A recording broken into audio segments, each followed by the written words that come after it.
Okay, then let's start. Hello, my name is Richard Hase, and I will introduce you in this online schooling.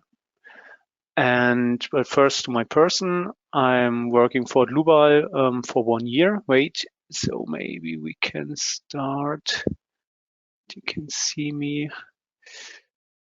Yeah, I am working for 1 year for Dlubal, and I work in the product engineering for concrete and also work in the customer support. And I will do this online schooling with my colleague Jonas. And yeah, Jonas, to your person, you can tell something. Yeah, of course.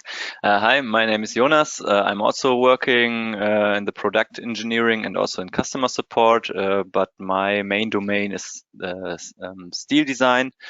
And yeah, during the first half of the presentation, I will try to answer your questions as best as possible. And the second half of the webinar, I will be moderating. Yeah, looking forward to this. Okay, then let's turn the camera off. And before we start, I want to know who of you have the possibility to work with RFEM during this webinar, so that I can see how fast or slow I should do the presentation, so that you have the chance to modeling with me together.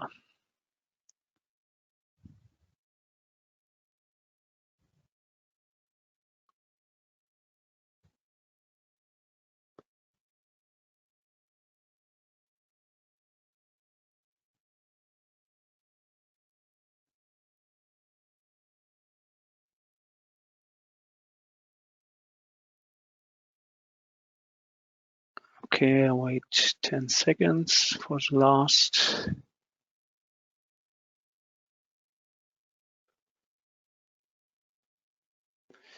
Okay, the most of you have RFEM open, and so I will reduce my speed, and yeah, so you can design with me. Good. Then, if you have questions during the presentation, you see in this panel this question panel, and yes, Jonas will answer your questions in the first part, and after the break, I will continue.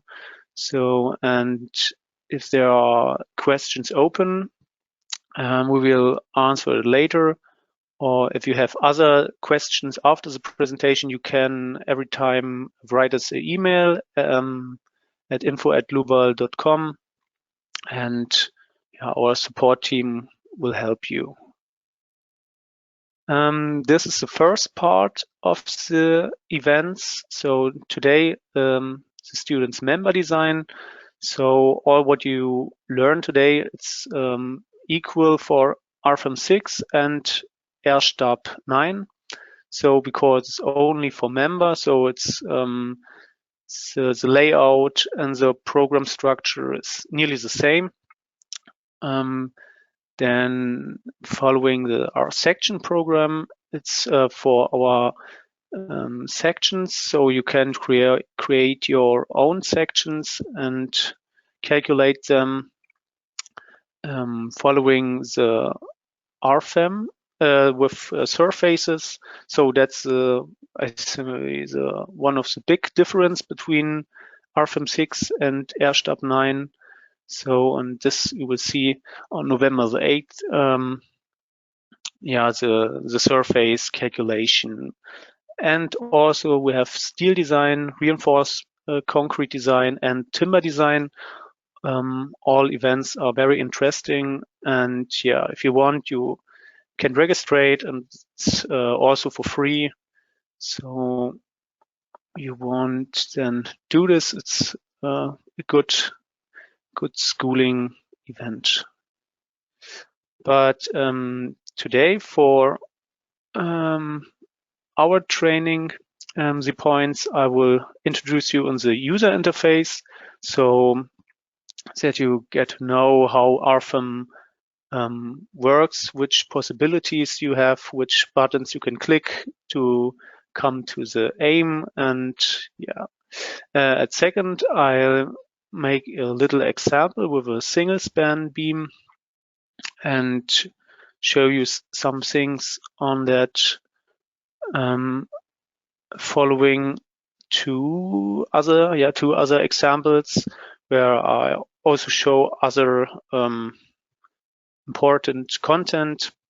Then we will make a break. I think I will need 1.5 hours, so nearly. And Jonas will continue with the influence of second order theory and here the linear bifurcation stability analysis, and will show you a little deeper stuff. Yeah. So, and about the deeper stuff, I want to know how far you are in your studies, so that I have an overview. It's for our information, so please give us this, and we can see. And yeah.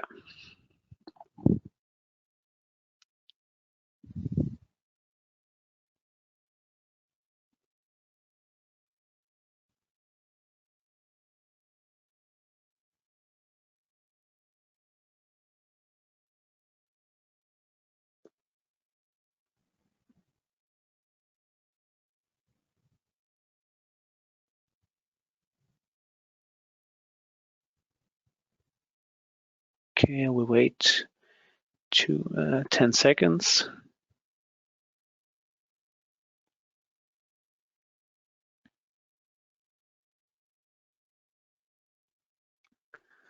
Okay, so we have from every part some viewers, so I think everyone can learn today something. It's a good mixture. Okay, then let's come to the user interface. In this picture, I only want to show you the names. So, but I will in the following, I will show you this different parts on the program. That's more interesting, and you can, yeah, it's not so boring. So good. Here we have the navigator. Here you can design objects like nodes, lines, members, surfaces, and also can loads and all designing objects, I say in short. Okay, then we have the toolbar. The toolbar, you can, or you have little icons, which is for a better workflow. So all what you can design in the navigator, it's switched, or you can put it here in the toolbar. So it's good for the individual and faster workflow. So it's very nice feature. Okay, and the menu bar, you can open and export, import, and you can set the views. The calculation button is here. So, and you also can design, like in the navigator or in the toolbar. It's also possible in the menu bar. The view cube and the workspace, I will show you then in the program. It's, the table, you also can create objects in the table, and the table is very important for the designs in, for example, in timber, steel, concrete. So this table, yeah, have most sense in this direction, I would say. And the status bar give a little information text in the left corner. And yes, then maybe, or I should wait, then I will show you on a program. Yeah, of course. So you have the nodes, lines, yeah, what I said, or I decide another way. Let's switch to the first example. It's better, not so. Yeah, let's do it. Okay, so we have here a single span with an lonely load, and then at the end we want to see the support reaction, the internal forces, and the deformation. So, and I will show you this. Okay, so there, that's our workspace, and here we can maybe wait. We have the axis system, and for this I will show you or delete this, or so. Then I switch back to the navigator. So yeah, how I said before, here you can create the objects. Then we have here another button. It's the navigator display. So all objects you designed before, you can activate and deactivate it here in the display. And for example, the mesh and some results you can deselect, select, or like here the coordinate system, you can number the lines. It's very good for the printout report, so that you can say, okay, my beam 30 is there, and yeah, okay. Also for rendering, different options. Then we have here the navigator views, and it's very good when you have, for example, a building with 2 or 3 floors. So you can say, okay, show me only the second floor, or show me all beams, show me beams with these properties, or however you want, you can generate your wished view. And then when we calculate something, we have here another button. It's the result navigator, and there you can deselect and select the results. So it's for a better overview, but let's start. So the single span have a length of 7.50 meters. And let's start with the simple, with the nodes. So we go here to the 0 point. And now our first problem comes. You see here 5, 6, 7, 8. So the 7.50 meters is very difficult to catch. So you have 2 different options. You can look at this grid point spacing, and the default setting is 1 meter. So we could set it on a half meter.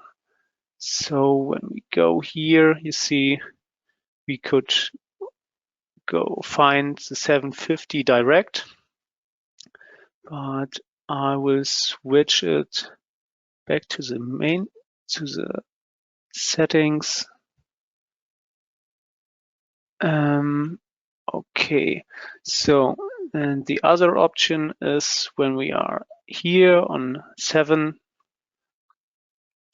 meter, then we can click on this node and say, okay, we want switch it to 7.5 meter,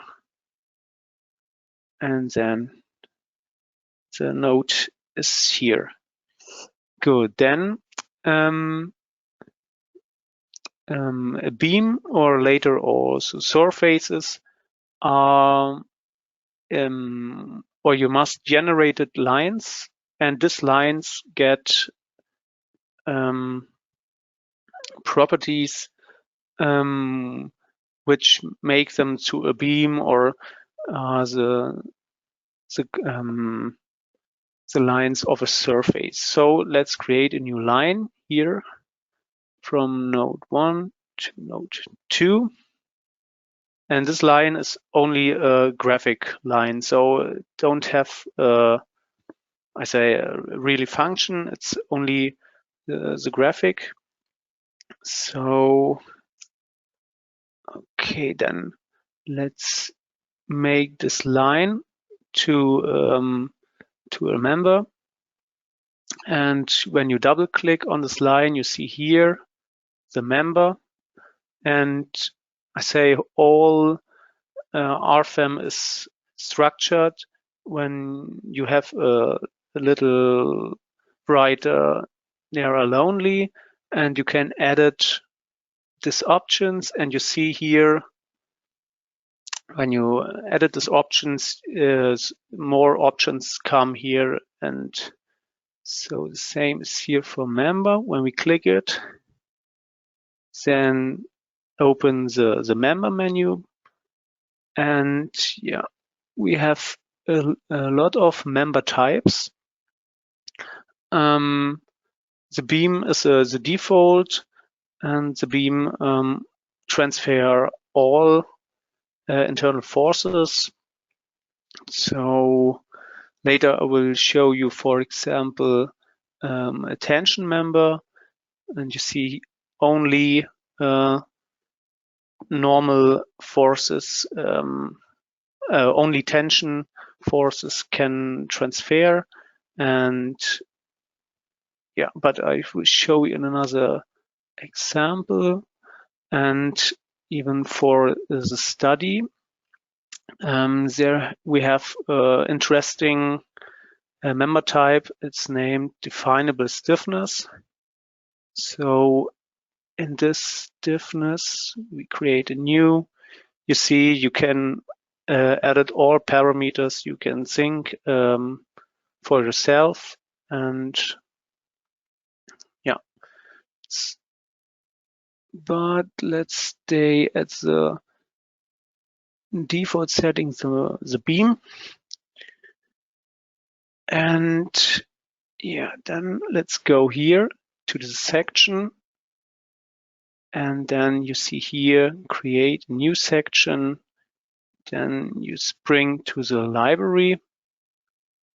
And you see we have a lot of options, so which are parametric or in a library. And the next event I tell you before from our section, you can create the sections there and import. You have the option to import then the own created sections also in RFEM 6 and RStab 9. But let's take this all. Let's take a HEB 200, for example. So now you can create a new material. And we take the steel. Let's take the 355 European steel. And if you click OK, you see here the section gets this blue color for the steel. And click OK and OK and OK. So now we have created our first member, and you can do it in this way, or you can create it before in the navigator. So you can here make a new material like I showed you before, or the sections. And also you can do it over the table, so you have different options to come to the same aim. Okay, so now we have a single load which we want at 4 meter 50, and now we have different options to say that we can a nodal load.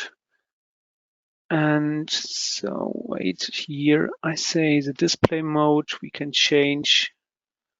So we have different, so the solid model, you see the sections, and can also do the transparent. So what we want to say in the wireframe model.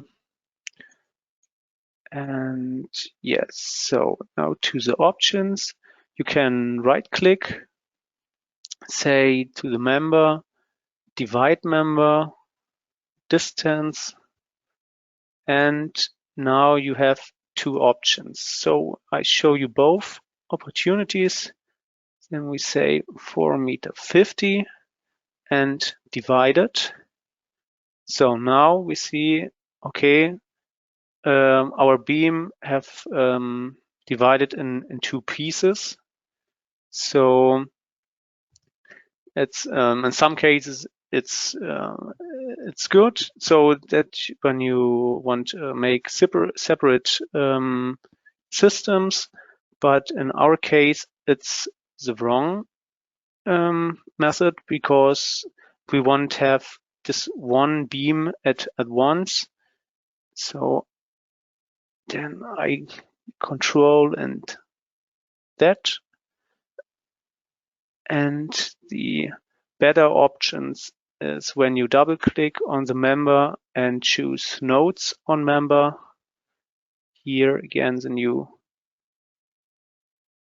option. Here the default setting is in %, but we want it in meter. So click it here and say 4.50 m. Okay, so you see the member is not divided. So it's even very important for the designs in later in the add-ons like steel, timber, and concrete, because when you separate the beams, every beam must get the special options. So, and when you have this node on the beam, you must only one time say the definitions, and yeah, that's a big point. So then let's create the nodal support. You can do it over the toolbar, or you can do it over type for nodes, nodal support, but my favorite is to do it over the toolbar. So, oh, I forget, let's test, I forgot it at the begin. So at the begin, we can hear a base data, and there is a type of model. So, and the default setting is 3D. So, yeah, you have different effects which come when you modeling in 3D. So, and some of these effects like torsion we don't need here. So we change it to 2D, the plane stress, and change it. Okay. So now we have a 2D calculation, and yeah, no problems with this 3-dimension. Okay, so let's design the nodal support. There, let's create a new nodal support. We want here for the U direction and the Z direction, and we want fixed. Okay, then we can click here, select nodes on graphic, and say, okay, we want to pick our node number 1. Okay, and want a new nodal support which isn't fixed in the X direction. You also see it on the picture here, so it's more clear then, but we don't need this, only in the Z direction fixed. Okay, and want it here. Okay, so then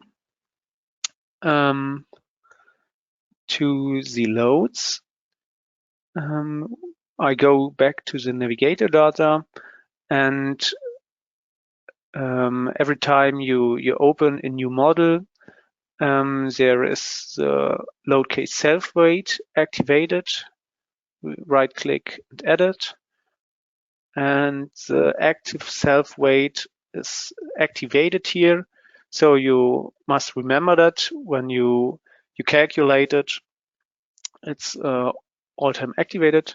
So okay, and I show you the difference.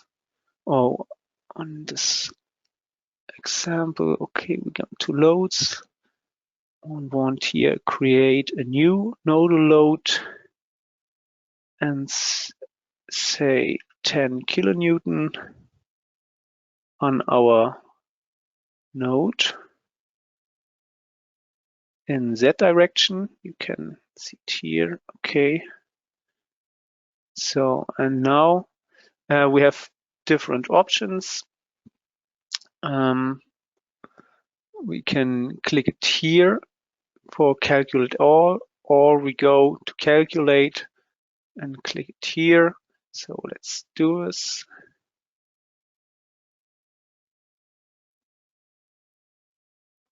Here, the load case number 1, and to the combinations I come later in the next one of the next examples.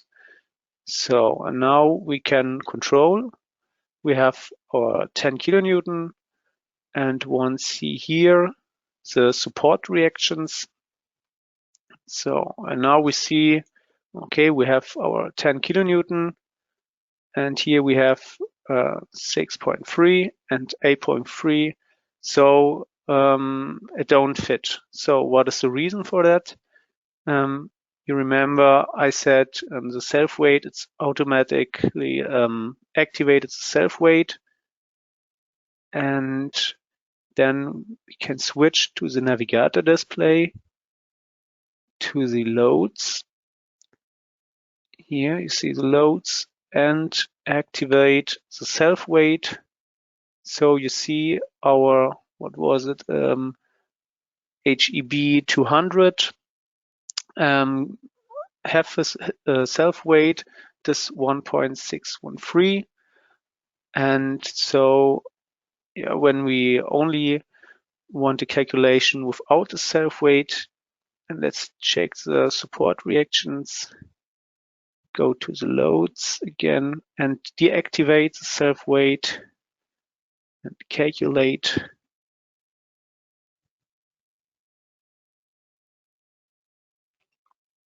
And now you see we have the 4 and 6 to the 10, it fits. So, so you must remember that if you want to make a control, that the self weight is activated or even not.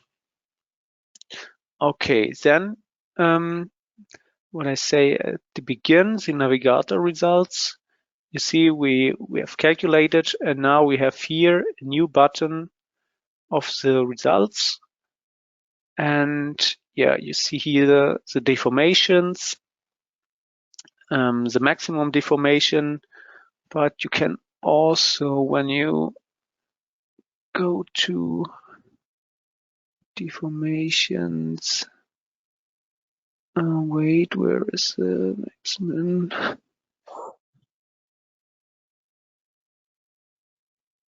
Yeah, here on member, you can say, okay, show me all values. Ooh, this was for the moments. Yeah, so So you can say, okay, give me only the maximum moment, or show me all values.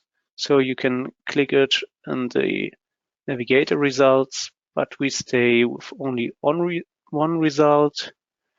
Then you can show under internal forces shear forces, and yeah, okay, the other are 0, stress and strains and stresses, and support reactions. So you also can do a resultant. See, okay, 10 here fits. Okay. Good. Then maybe I switch it a little fast about the toolbars and the menu. So I'll come to that yet. To the menu bar, you see you can here open a model or make a new model. You can save it, print it to PDF, edit. You can say, okay, I want to have other units or decimal places.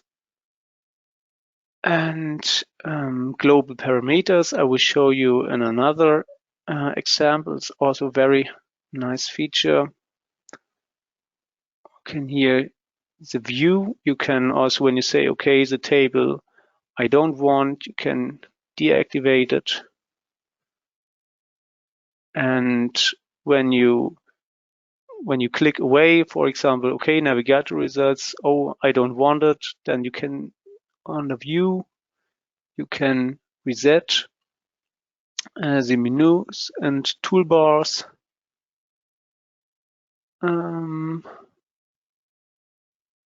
So that was what I mean.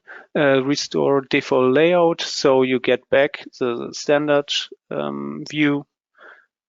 Okay, yeah, then you also can create objects, line supports, for example, or here's a nodal supports. You can do it also in the menu.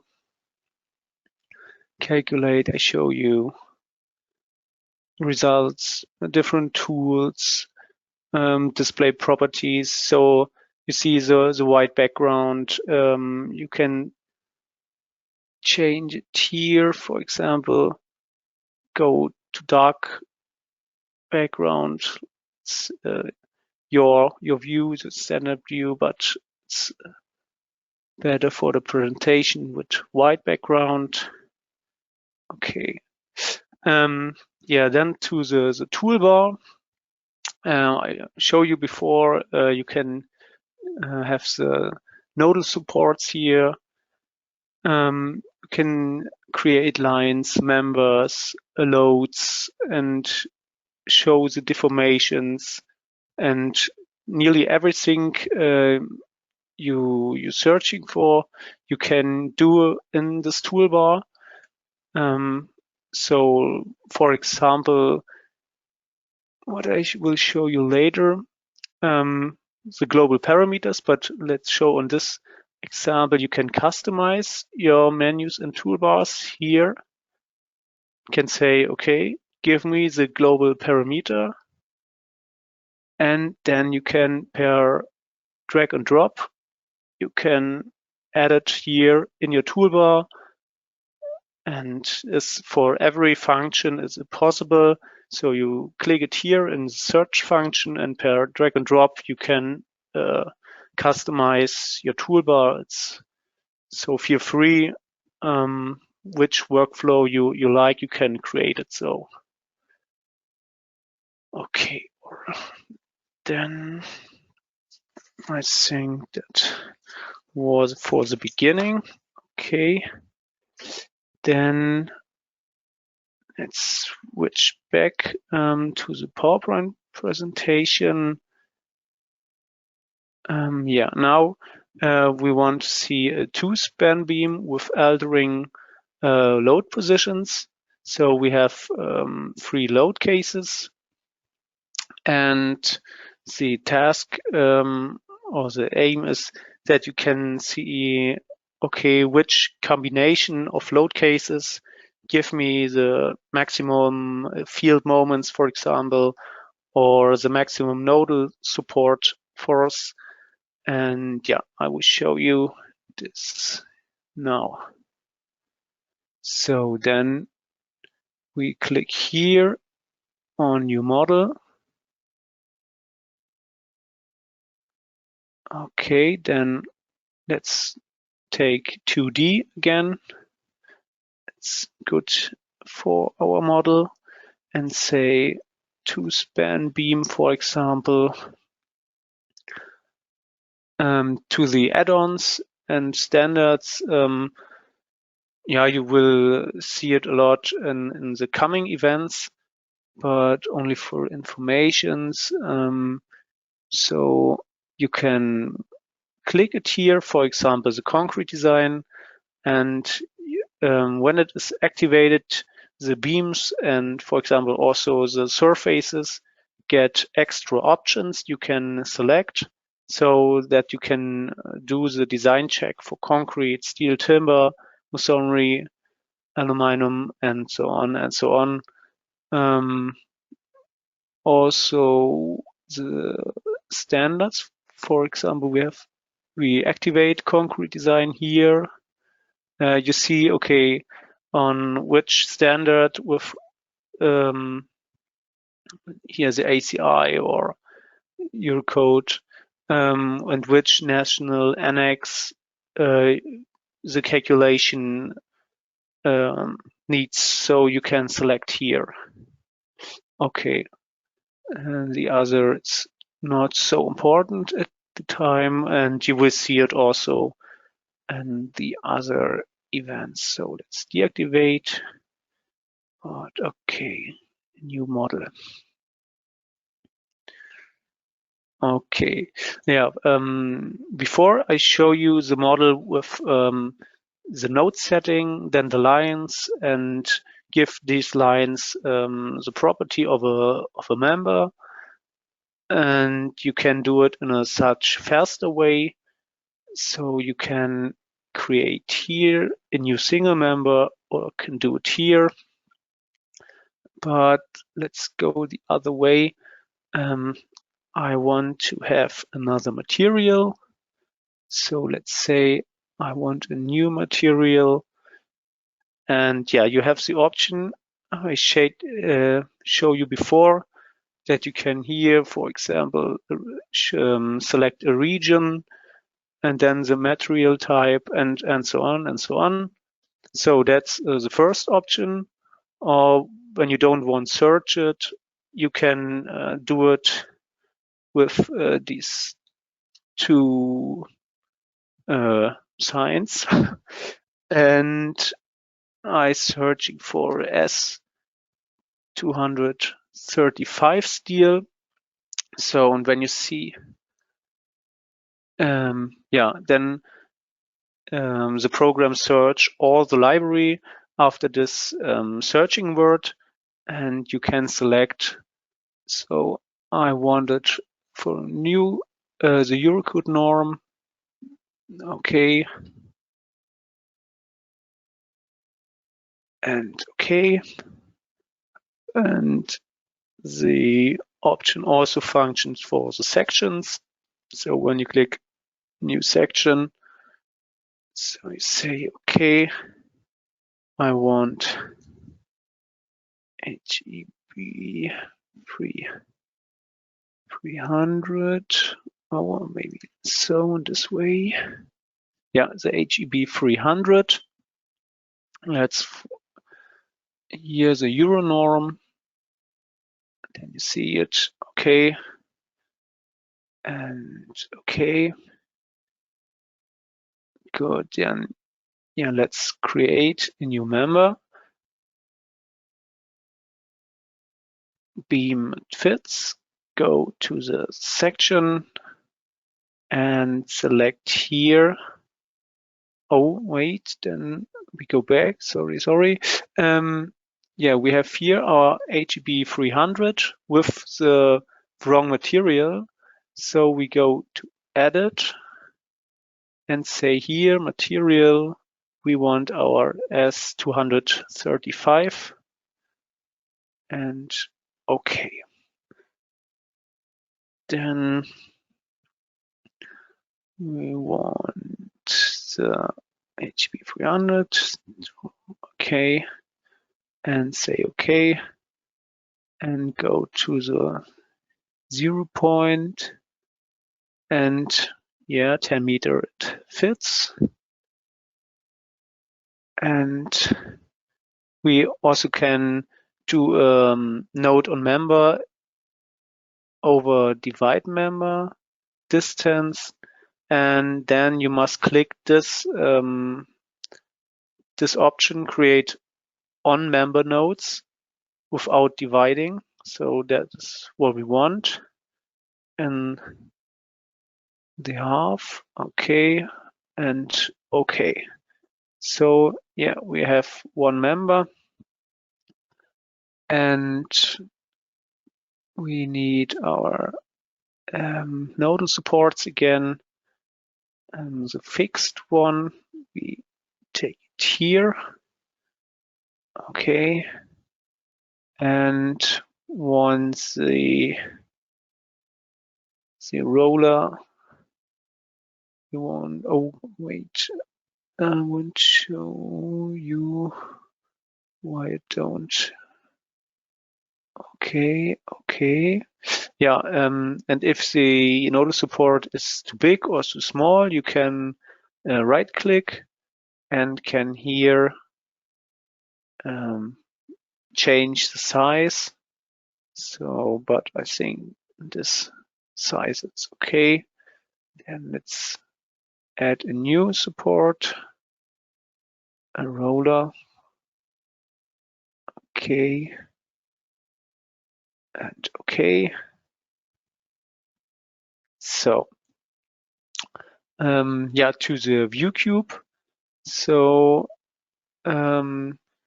you can press the control button and the middle mouse button, and then you can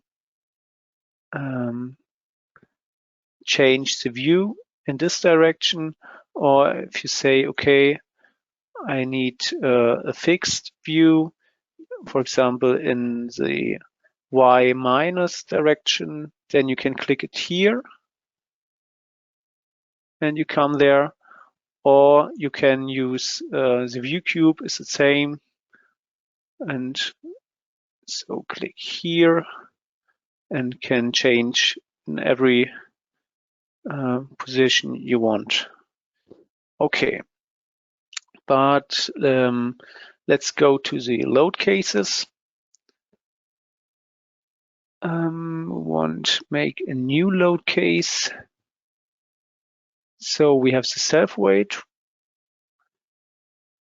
and then we want another load case with the action category and post loads category A, and say it's the load left side, and we can create a new, or we can copy this and say load on the right side. Okay, so now you see the different action categories. So we have permanent and imposed loads. And the default setting is that you have activated the combination wizard. So when you have this combination wizard active, you see that the program automatically do combinations of the loads. So, but for that you need different action categories. So you see here, and then you can choose different types. So you have this option, so it's all-time active. The alternative type, special for wind, for example, when you have when from the left side, from right side, from top, from bottom. So you can say, okay, this wind loads never come together. So then you have this alternative action type. And when it goes more complicated, you also can say there's a different type. Then you can give the load actions different relations to other, but yeah, we let it this way. So then the default setting, we have here this free, and you can see here over informations the combination rule. And after this combination rule, you see the action combination. So action combination with the B5 combined with the action 2 with 1.5. And out of these action combinations, the program create the load combinations. And yeah, okay, only for overview. And we say okay, and want to generate the loads. So we say for our load case 1 self-weight, go to member loads. Say we want a new member load, and we want 2.5 kilonewton per meter over our member. Click OK. Member 1. Okay, so you can choose the OK button. Then the member load close, and you have your load. But when we say OK, we want switch to the other load cases and generate there also loads, then press apply and next. So you also see our load, and now you can switch to load case 2, where we have one load on the left side. And now we need another load distribution, trapezoidal. And okay, we need here also, you can see on these pictures the load sizes and the distance. So okay, we want here 5 kilonewton, 5 kilonewton, and want it from begin, from 0 to the middle, it was 5 meter. Okay, and here our member 1. Say apply and next. And now we switch to our load on right side. Again, member number 1. And now the A is 5 until the end of our beam, the 10. Okay, and when we're ready with all or finish with all load case entries, then we can click OK. And now you can control it. Here is the self-weight, including the self-weight of the beam. You can deactivate it again, but have it, don't forget it. And yeah, here the left load on left side and the load on the right side. Okay. Another thing, when you want calculate with a book example, for example, then you must remember that when we go to the sections, we have here shear stiffnesses, and in the most books there are not thinking about it and let it away. So if you want the exact results like in the book, so you must deactivate the shear stiffness, and through this button the shear stiffness will be infinity high. So in this case you have a lower deformations because more stiffness in the shear factor. Yeah, I will show you the difference. We let it deactivate it, and then let's maybe for the self weight we show you. Okay, then click it, show results.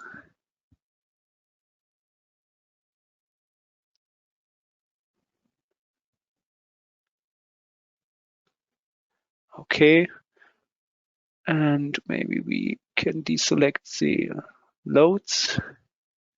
So now we have here the 1.0.2, and when we go to the sections back and activate the shear stiffness, so then okay, then it deletes the results, and let's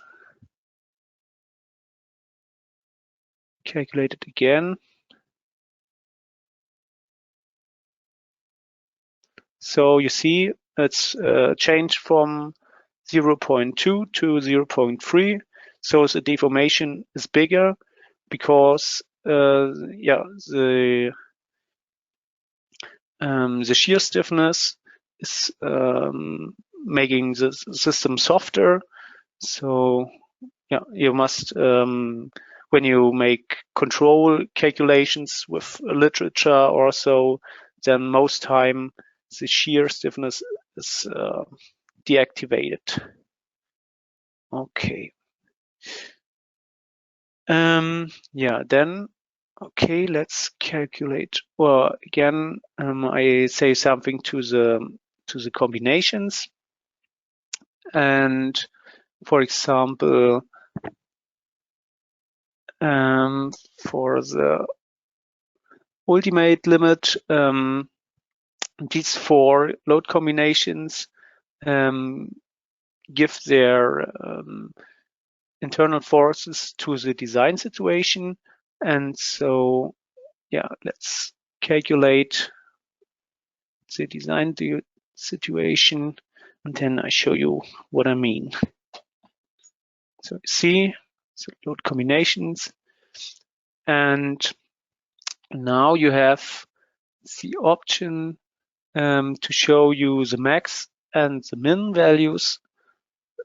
I'm switching to the wireframe model again, and okay, to the bending moment. Now you see, okay, you have two, or I'll show you before the max values. So the maximum values is the most positive values. So we have here the 26, and here the minus 15, and in the minus is the biggest minus value and the lowest positive. So okay, and now we say I want to know from which load combination come these 26 kilonewton per meter. So then you go to this table to results by member. See here global deformation, local, and internal forces. Click to that. Member number 1 is right. And see here our my moment. the 2675. So, and then you see the corresponding loading. See, it's combination number 2. Combination number 2 was here. The self-weight plus the load case on the left side. Here is the load case left side. So this combination gives the biggest moment on the left field. So then we can check this moment, the biggest minus, and it's here, the minus 37.95. It's from combination number 3. And we go back and see combination number 3. There's a self-weight plus the left side and the right side load. So yeah, you can see and understand where the internal forces comes from. And the same is for the support reactions. And now we want to know where comes the 77 kilonewton. Then we must only change here from results by member to results by node.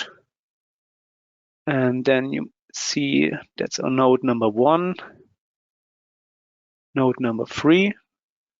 Okay, then support forces, node 1, 2, and here node number 3. See here our 77.45 also from combination number 3, and it was the safe weight left and right. So okay, then what I want to show you. No, that's okay. That was it for this example. And before we go to the next example, I want a little poll about the shear stiffness. And I hope you remember it. What is the effect of neglecting member shear stiffness? And okay.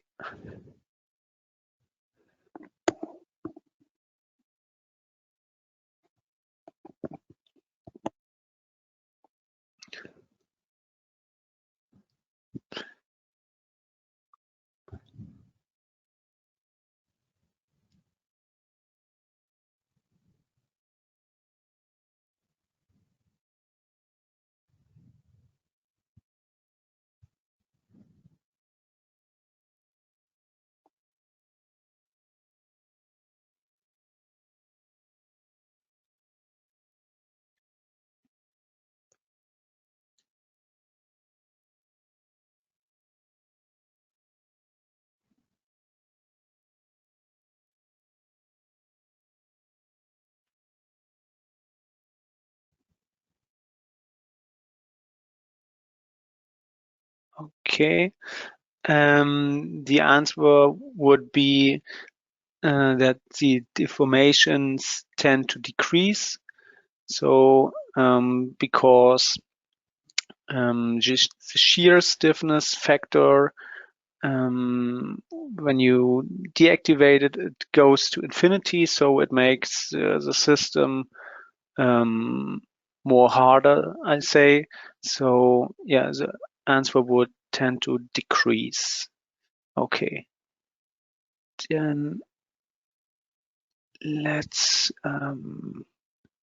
here we have a Gerber beam, and the Gerber beam, so you see here you have the same field moments and the moments on the top side, so it's a very similar system. And so in Germany we have a book. It's with special formulas and so, and yeah, so we want to parameterize the structure that we all time have the distance, that we have the same moments. And how you do this, I will show you now. Okay, then let's make a new model, and we call it Gerber beam. Again, the 2D.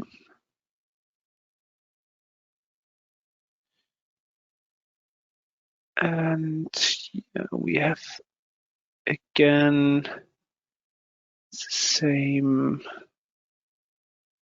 So maybe I can do it a little faster. Okay, make notes on member. 50%. Okay. And say we want here our hinged and need here roller here and here. So, and now we want the hinge in this area. So this, oh wait, I can edit a dimension from here to here and here. So 5 meters every side. So, and our Gerber hinge is nearly here. So let's say, okay, we divide our member distance of 6 meters. And this time we won't separate the beam because the Gerber beam have two different parts which are linked over the hinge. So it's statically determined system. So, okay, let's separate it. Okay, it's good. And then let's come to our global parameters. You find it under structure and here edit global parameters, or at the beginning I show you, you can also switch it or transfer it to your toolbar, and yeah, it's the same. So I started the parameters and call it length. Let's say 5. And we want the hinge. And this was from the book, the factor 1716. Yeah, you can hear the unit group change, but it also function when you let it this way. Okay, so on this name you give in the global parameters, you can use it in the formula editor. And how you do this, I will show you. So, okay, this point is fixed. And now we want give our node this formula. So make attention, here is a percent sign, and our global parameter is in meter. So then you can click on this little triangle and click here, edit formula, and say, okay, the length is 1 time the length. Okay, you see our global parameter, and the result is 5 meters. Okay, Okay. Now our other node, we want to do the same. Again, the triangle, edit formula, and say 2 times the length. Okay. And okay. So now what is missing is the hinge. And yeah, we say it's 6 meters, but we want exact. So we go to edit formula, say length plus hinge to the length. And now we have the 5.8 meter, and that is the value from the table. And we say okay. Then let's do again a dimension that we can control it.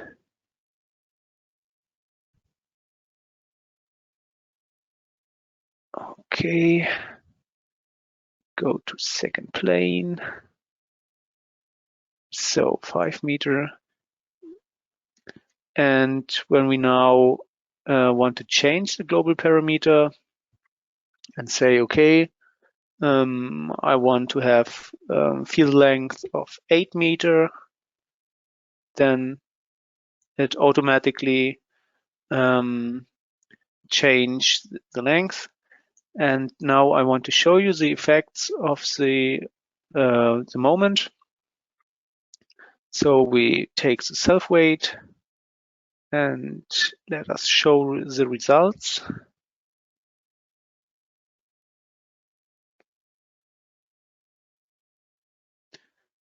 And go to the moments. And okay, I forget the most important of a Gerber beam. It's the hinge. Sorry.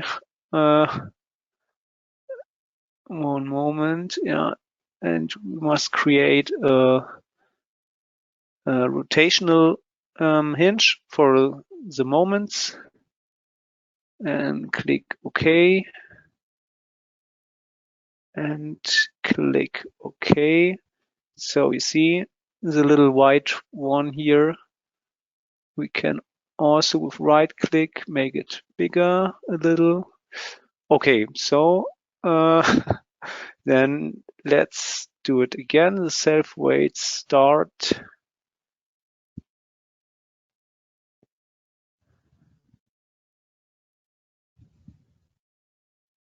Okay, so now we have the dimension. So we have 6.4, 6.4, 6.4.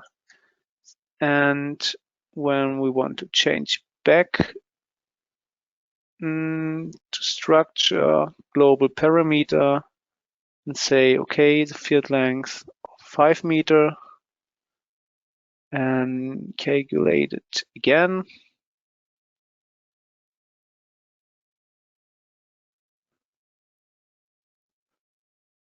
Then we see, okay, the hinge distance automatically fit to the length of the fields, and we see the moments 2.5, 2.5, 2.5. So the parametric systems is a very nice feature, and you get it with these global parameters.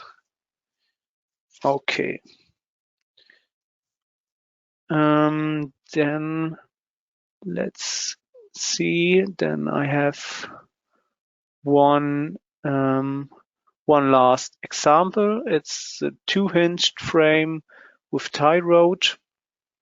In the examples before, yeah, I have the beam which transfer all forces. And now I wish you attention type. So, and yeah, I will show you how you can create that. Then let's make a new model. What was the name? Oh, let's call it frame. Okay, the 2D plane stress again.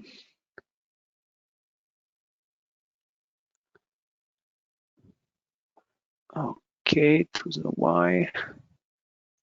And yeah, we take again the same members in the beam type. Okay, and say we go to the 0 point and 5 and go E5 and 1, 2, 3 and connect it in this way. So, and now if we had a mirror here, we have the exact system.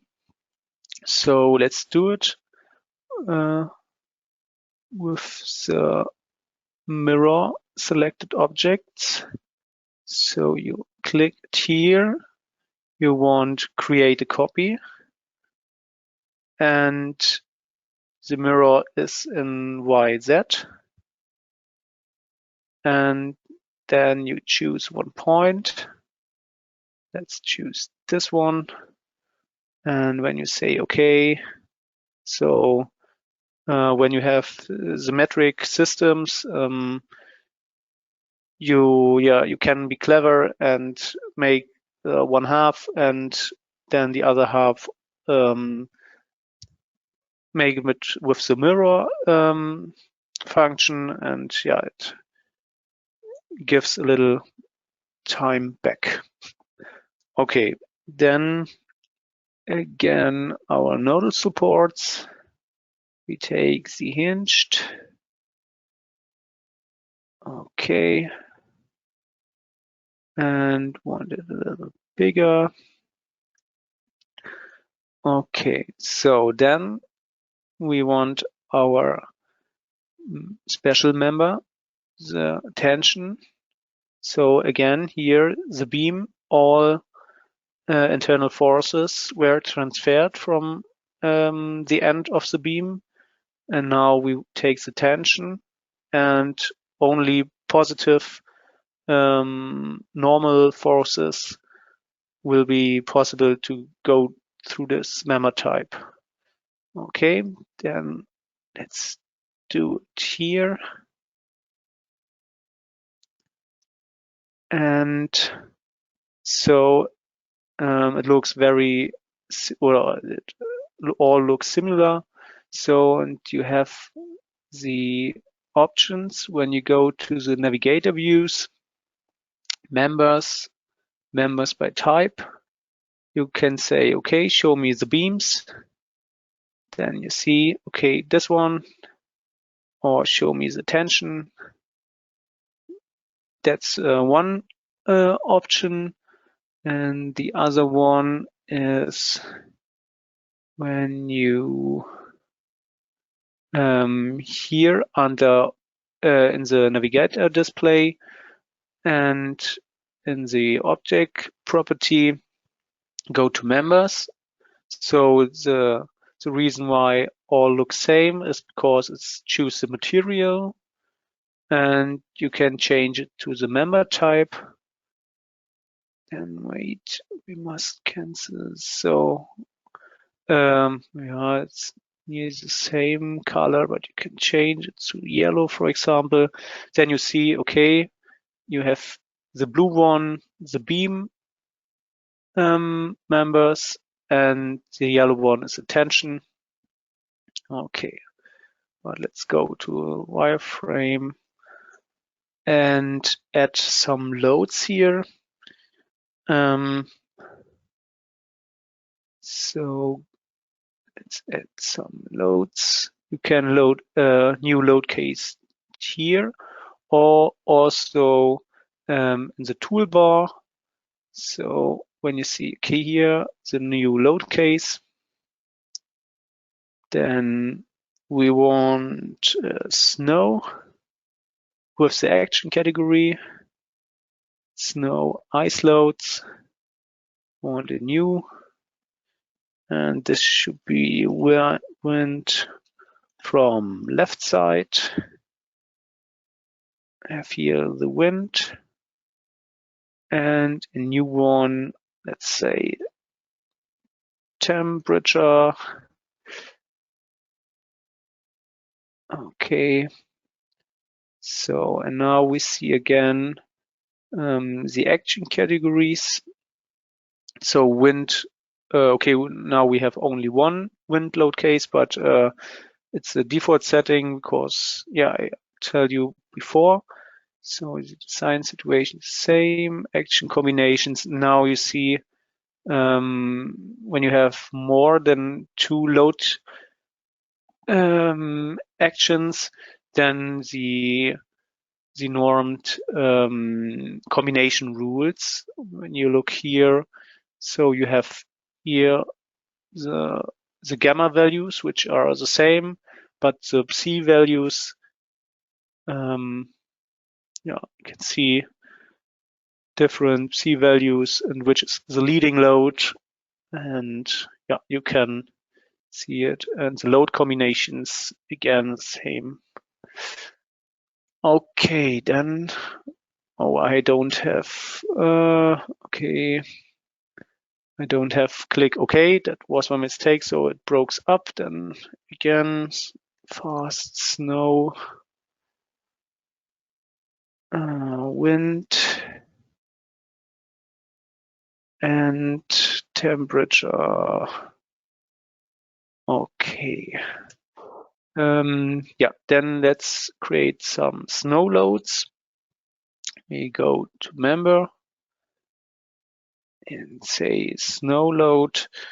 Yeah, and now you see on the picture, it's not a typical view for a snow load, so you can create a change it here in the global and set. So that's typical snow load looking. Choose these 2 members. Okay, let's say simple 1 kilonewton per meter. And let's go to the wind. Yeah, here we have another. We must choose the local. So that's typical for wind loads. And choose all members which get load from, okay, from left. So these 2 are correct. And these 2 should go in the other correct direction. So you can double click, take a minus on that, and it changed. And here same, and change. Now, yeah, the wind load looks correct. And now the last one, the temperature load. Let's take a member load. And now we have again some other type. It's the temperature change. And let's see, say here 35 degree on all members. Okay. This yellow is terrible. Let's change to red. Okay, so and now we see the effect of the tension member when we, or you can calculate all, or in our case, let's say, okay, we are interested only in the load cases. It's enough for this. Then you can select it, solve.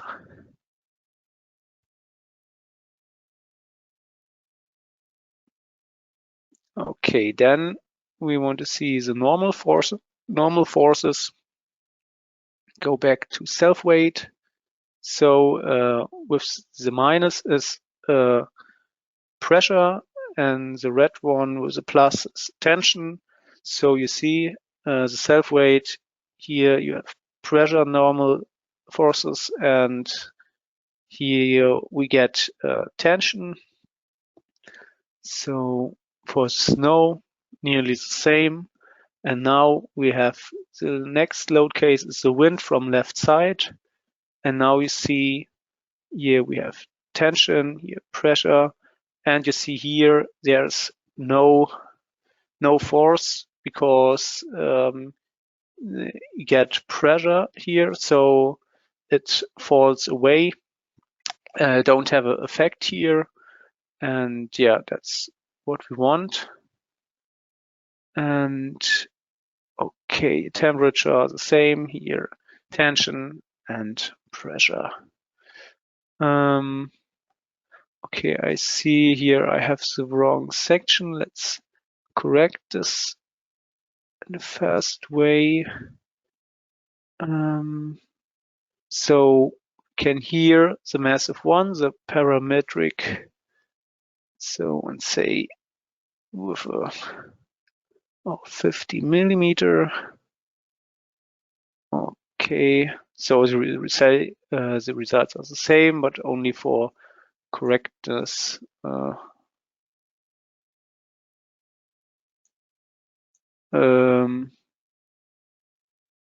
is it? Oh, it's now I have changed all members because I. Okay, again, one moment. Members, edit, and say here. So now I have corrected. Okay, yeah, the tension member with the circle section and our HEB profiles. So now we are correct, and I show you the effect of the tension beam. And yeah, at the end I want make one last poll, and after this we can make a little break, and my colleague Jonas will continue after this break, but let's do one last little poll. I will start the question or the sentence is beam members transfer all internal forces, and is this true or false?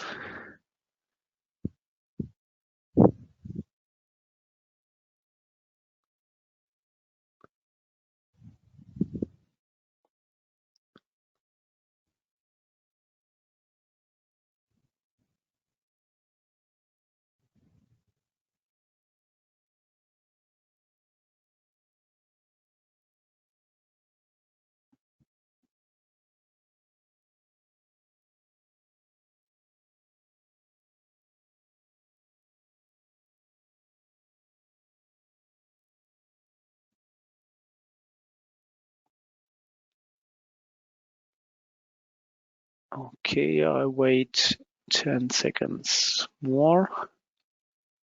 That looks good.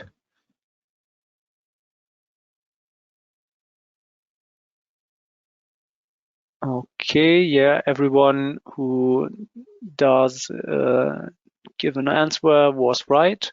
The answer is true. Beams members transfer all internal forces. That's right. Okay. Then yeah, let's go into a little coffee break. I would say 10 minutes should fit, so that we see 35 again, and then Jonas will continue the online training. And okay, and in 10 minutes we see again.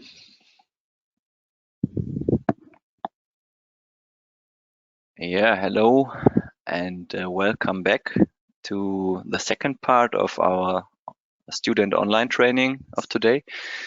My name is Jonas Bien and I would now like to continue. I hope that most of you are already there. I saw that we missed out on one of the polls, and I can use this as an opportunity to check how the activities are, if there are already people behind the screens. So I will just start a poll. So it's a basic question, and if you have a good memory, you will and now have a bit of experience because you clicked along for the last few examples together with Richard, maybe it is an easy question for you. But yeah, let's start the poll. So the question is, where can I create objects such as nodes, lines, and so on in RFEM? So there are multiple options you can choose from, and you can select multiple at the time. So first answer would be the menu bar, the table, navigator, or the toolbar. So I see that nobody is voting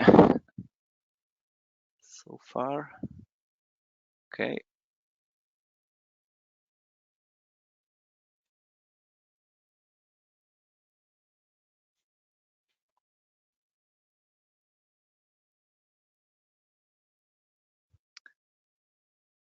Okay, so not a lot of participants.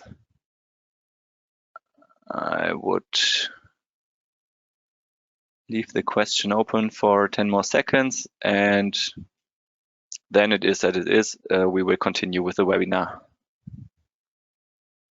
Okay. All right, so I close the poll and yeah, show you the results. It's I think just one or two persons voted. And the right answer would have been everything. So you can use multiple ways to define objects in RFEM and also RStab. So in this case, all possibilities would work out. All right, so let's continue with our examples. I've prepared some additional ones for you. The next one would be this suspended single span beam. So we see a blue bending beam here in the lower end of this example.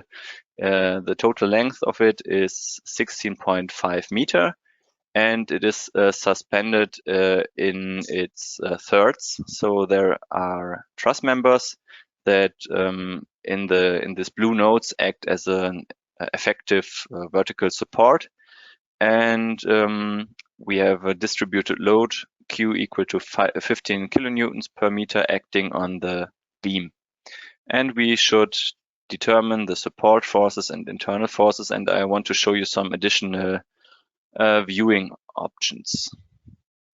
All right, so I see that people were not able to pick multiple answers in the poll that I just started, so maybe we used the wrong settings for this particular poll. So that's then our fault, and I would like to excuse that. All right, let's jump back into RFEM. I basically also created an empty model. It's the same assumptions as Richard already had or introduced. So we have a 2D model, nothing, no add-ons or anything activated.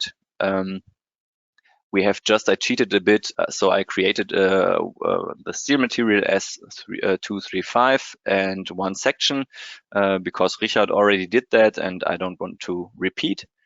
And yeah, thus I can directly start to model our beam. So I will just do that. So I generate a simple member.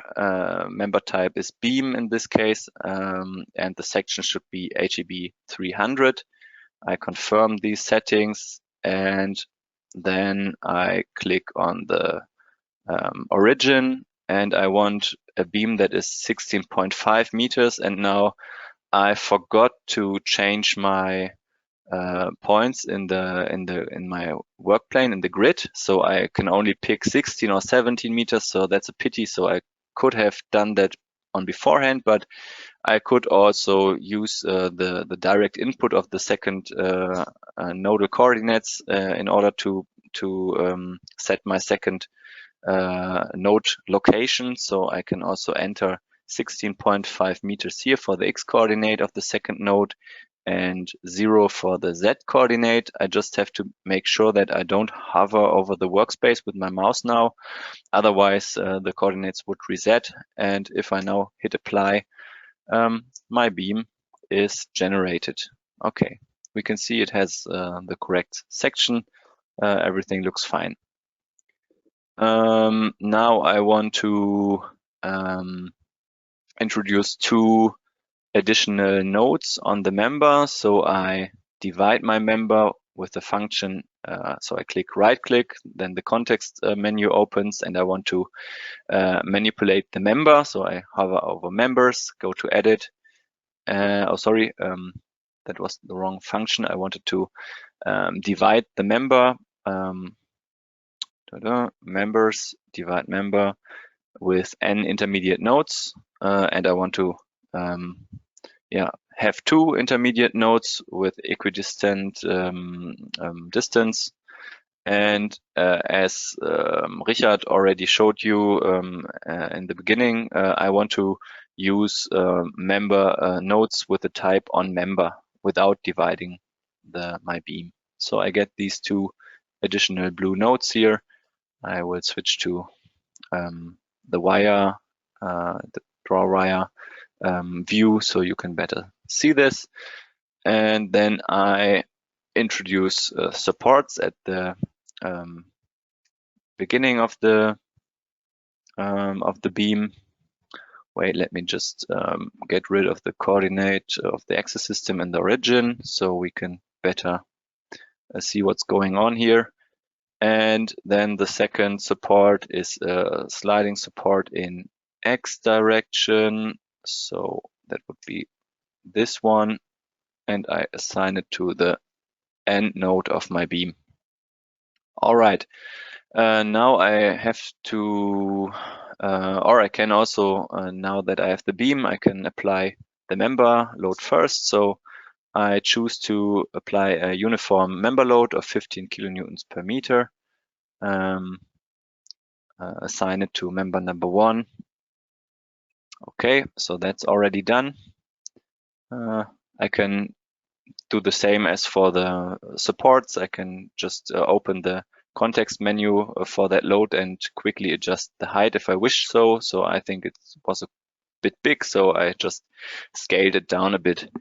And now we have to model the suspended part of the beam. We can also, if we want, we can see how it influences the results. So if I calculate quickly without the suspension, we can analyze the deformations and then later compare what the suspension does for us. So you can see there are quite large deformations of 276 millimeters. So that is probably not okay for the design. Nobody wants such large deformation. So we will see what we can do with the suspension.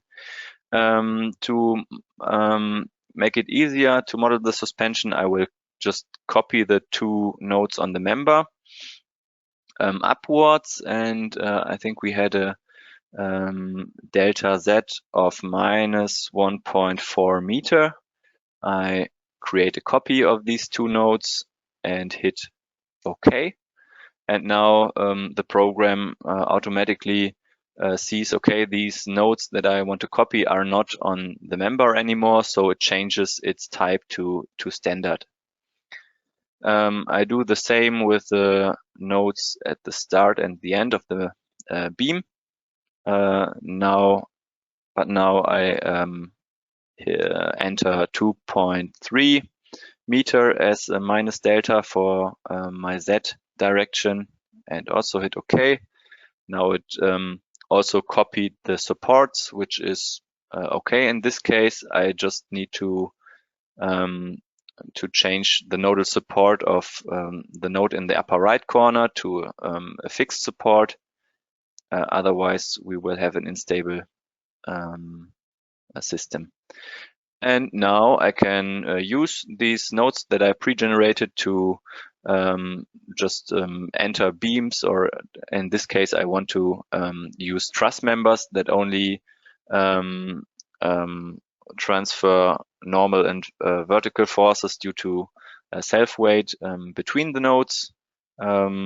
As a section, I'm not sure, but I think it, let's see, should be an IPE 200.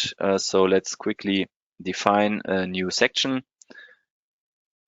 We can simply do that by putting the name of the section we want to use here, and we get it in the quick search. I will just choose one of them and hit OK.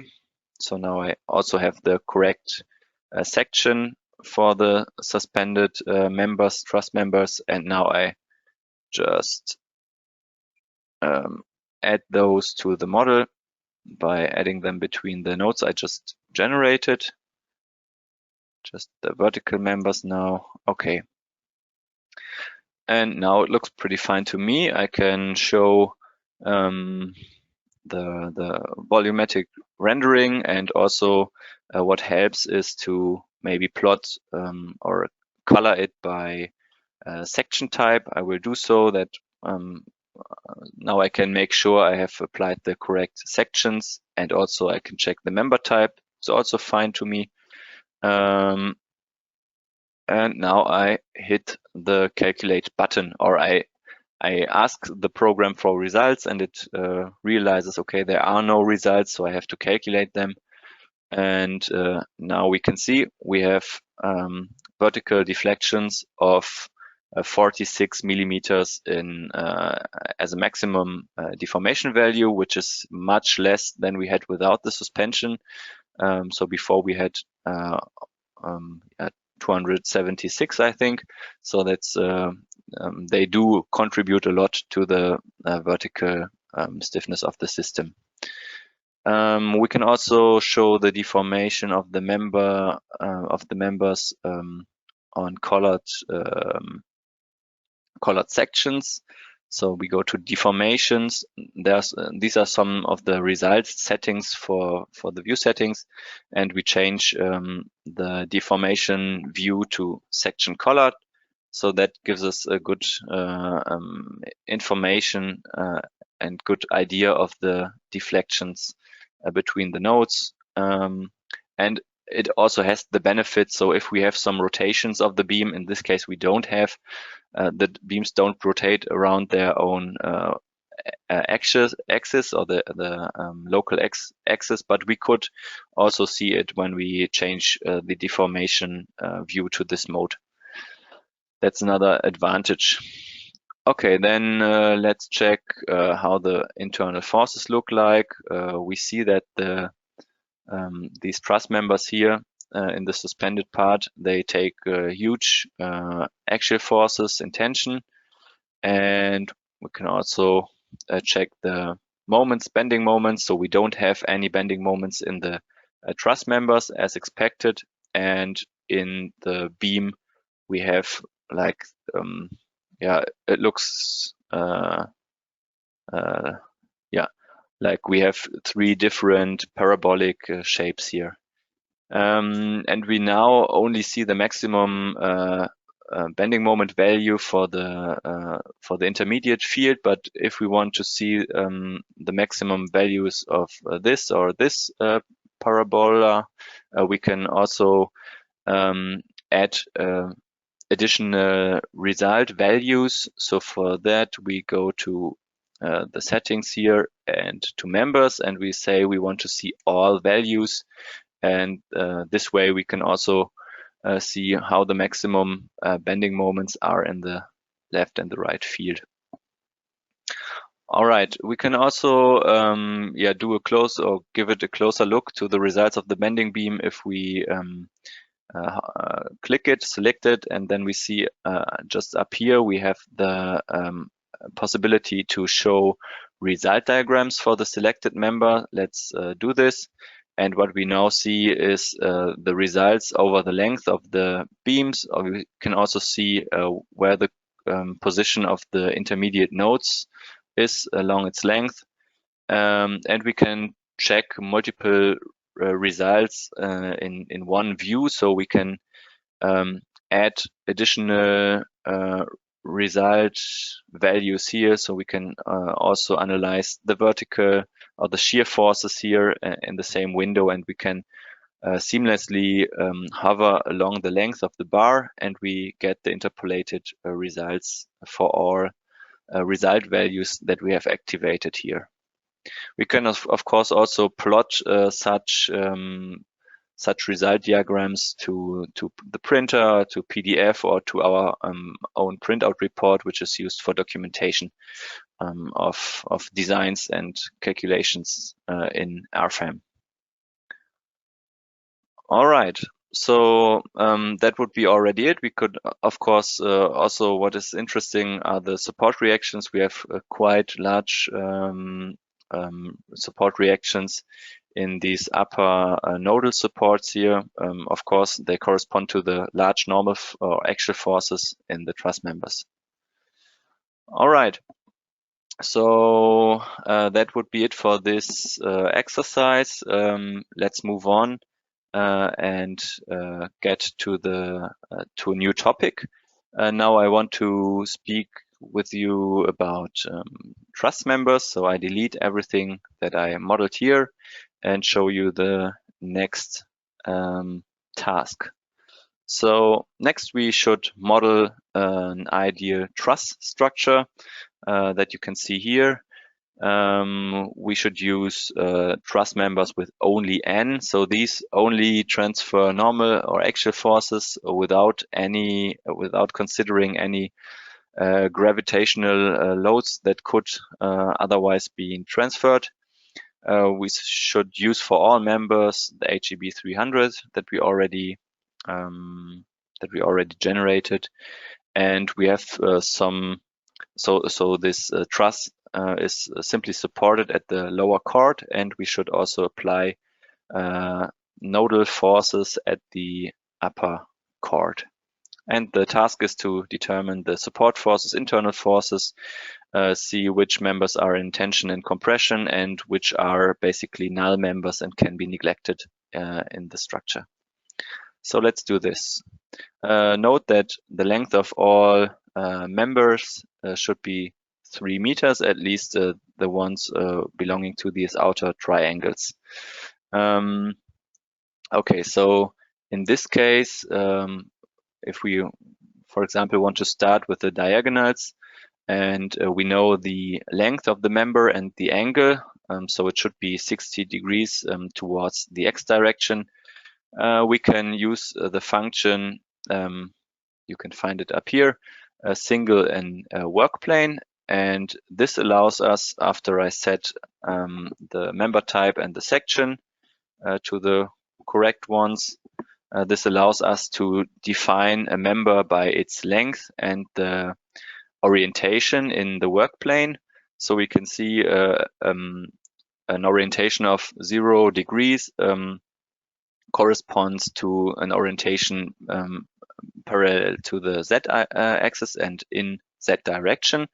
So we want to have an orientation 60 degrees towards the x-axis. So we need to enter for alpha 90 plus 60 equals 250 degrees. We can also input this here if we don't want to calculate it in our head. Yeah, it gives us 150 degrees, and we can enter the length 3 meter, and then we have an annoying little bug right now, so we cannot select the origin for some reason, but when I deactivate some of the snapping options, I can set my first member, and then the next one I want to do the opposite, or define in the opposite direction. So I add 60 degrees to it, and that looks like this. And now I could also define the last member of the triangle when I enter 90 degrees for alpha and connect the two lower nodes. So that leaves us with the first triangle of our truss structure. And yeah, now I want to show you another option, how we can copy single objects or selection of objects. In this case, I select all objects that I have defined until now. Then I move my cursor close to the lower left node and hit the Control and Shift button at the same time. And that lets me drag and drop my selection, and it automatically copies it. So when I drag this triangle with the 3 members and the 3 nodes here and connect it to the lower right node and now release my left mouse button, then it copies this triangle and we end up with 2 of them. I can do the same now again with the second triangle and copy it to the right of it. So that would already be all the lower triangles that we need for our truss structure. We can also use the drag and drop function to generate our upper chord. So I can just select my one of the lower members, or I can also select 2 of them at the same time. Again, press Shift and Control and copy them to the upper chord. So that would be all the chord and diagonal member. And now we only need to define the vertical members, and this is also quite easy. We can use the simple single function to create the last members. And I will define the first member here on the left with the upper node, and then I go down and you can see by default we have a snapping point at the half of beam length, yeah, and I can just snap this half point of the lower horizontal member to generate my vertical member. And this one I could also copy with drag and drop, or in this case I need to do it 4 times. It would be a bit more convenient to use the move copy function. So I could do 4 copies at the same time. I just need to set the displacement vector correct. Of course, I need to make sure to hit the create copy option and introduce or put in the number of steps. And then I define my displacement vector graphically by selecting 2 points. And then the spacing is automatically determined. It's just in the global X direction. So that seems okay to me. I hit OK.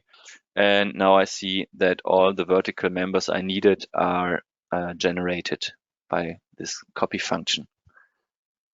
Okay, then we are left with the supports. I again, as in the last example, I define a fixed support or roller support, but with free rotation in the lower left node and a sliding support on the lower right. So this roller support type, where I just fix or restrain the Z component. And now the last thing I need to define before I run the model is the member or the nodal loads at the upper chord. And I think on the 2 nodes on the left and the middle node, it was 10 kilonewton, and on the right node it was 20, but I can also apply a force of 10 kilonewtons to all these 3 nodes, and then in a subsequent step manipulate the load at node number 8, just change it from 10 to 20, and I'm basically finished with all the modeling work. Okay, let's see how the wireframe model looks in this case. Everything looks fine, so I guess we can start the solution, the calculation progress, calculation phase, yeah. and analyze the internal forces, we can see that we have no vertical or no shear forces. We have no bending or torsional moments. We only end up with axial forces in this truss, and this is exactly what we want, because we here assume that we have an ideal truss. I did forget to mention what this actually means. It was also on the task, it said we want to model an ideal truss structure, and this comes along with some assumptions. One of the assumptions, or let's just list these assumptions. First, we have perfect hinges between all these truss members, so there are no bending moments that are transferred here due to friction or due to some semi-stiff joint. Then we have no imperfections in the truss members, so they are perfectly straight and can be considered like this.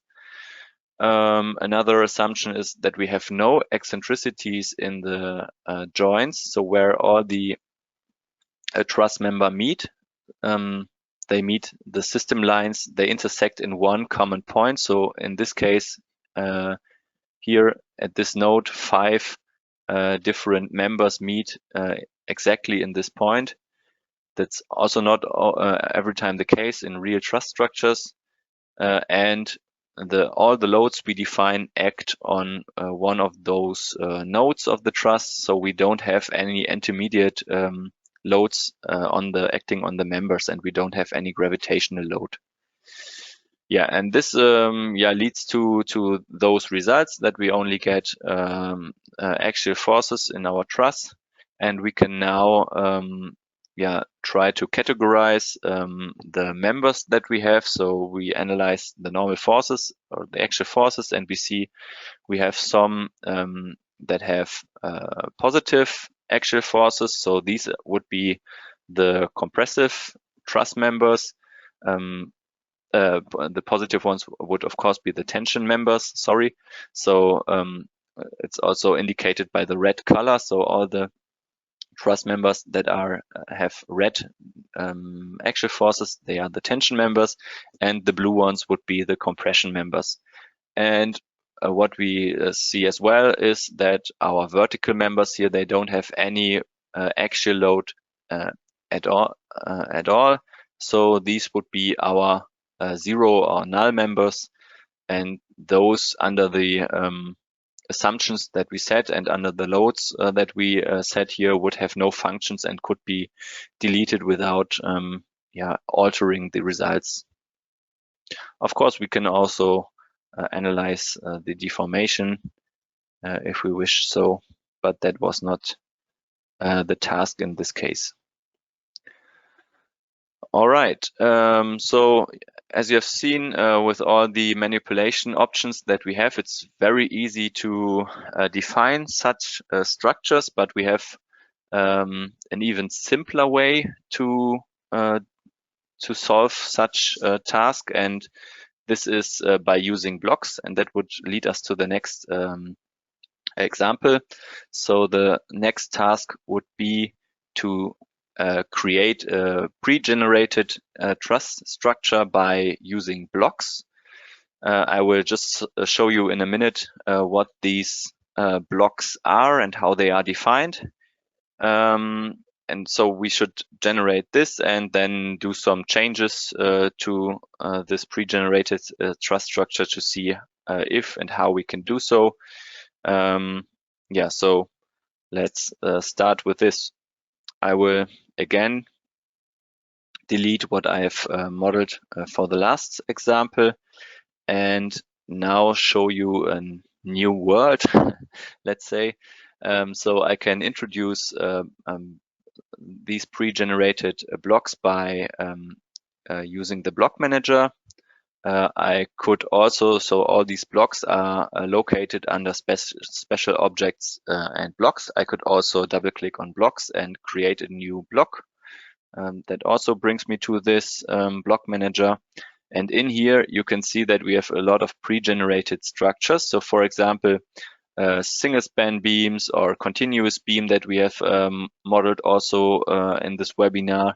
We could use such blocks to quickly generate those structures, and you can see under the section trusses, we have a lot of 2D trusses already that we could use for our student or any real project. So we can use such blocks to build larger structures. So for example, we could build a whole 3D hall made of steel components just by adding blocks together and calculating it. We have also some more advanced blocks. For example, we have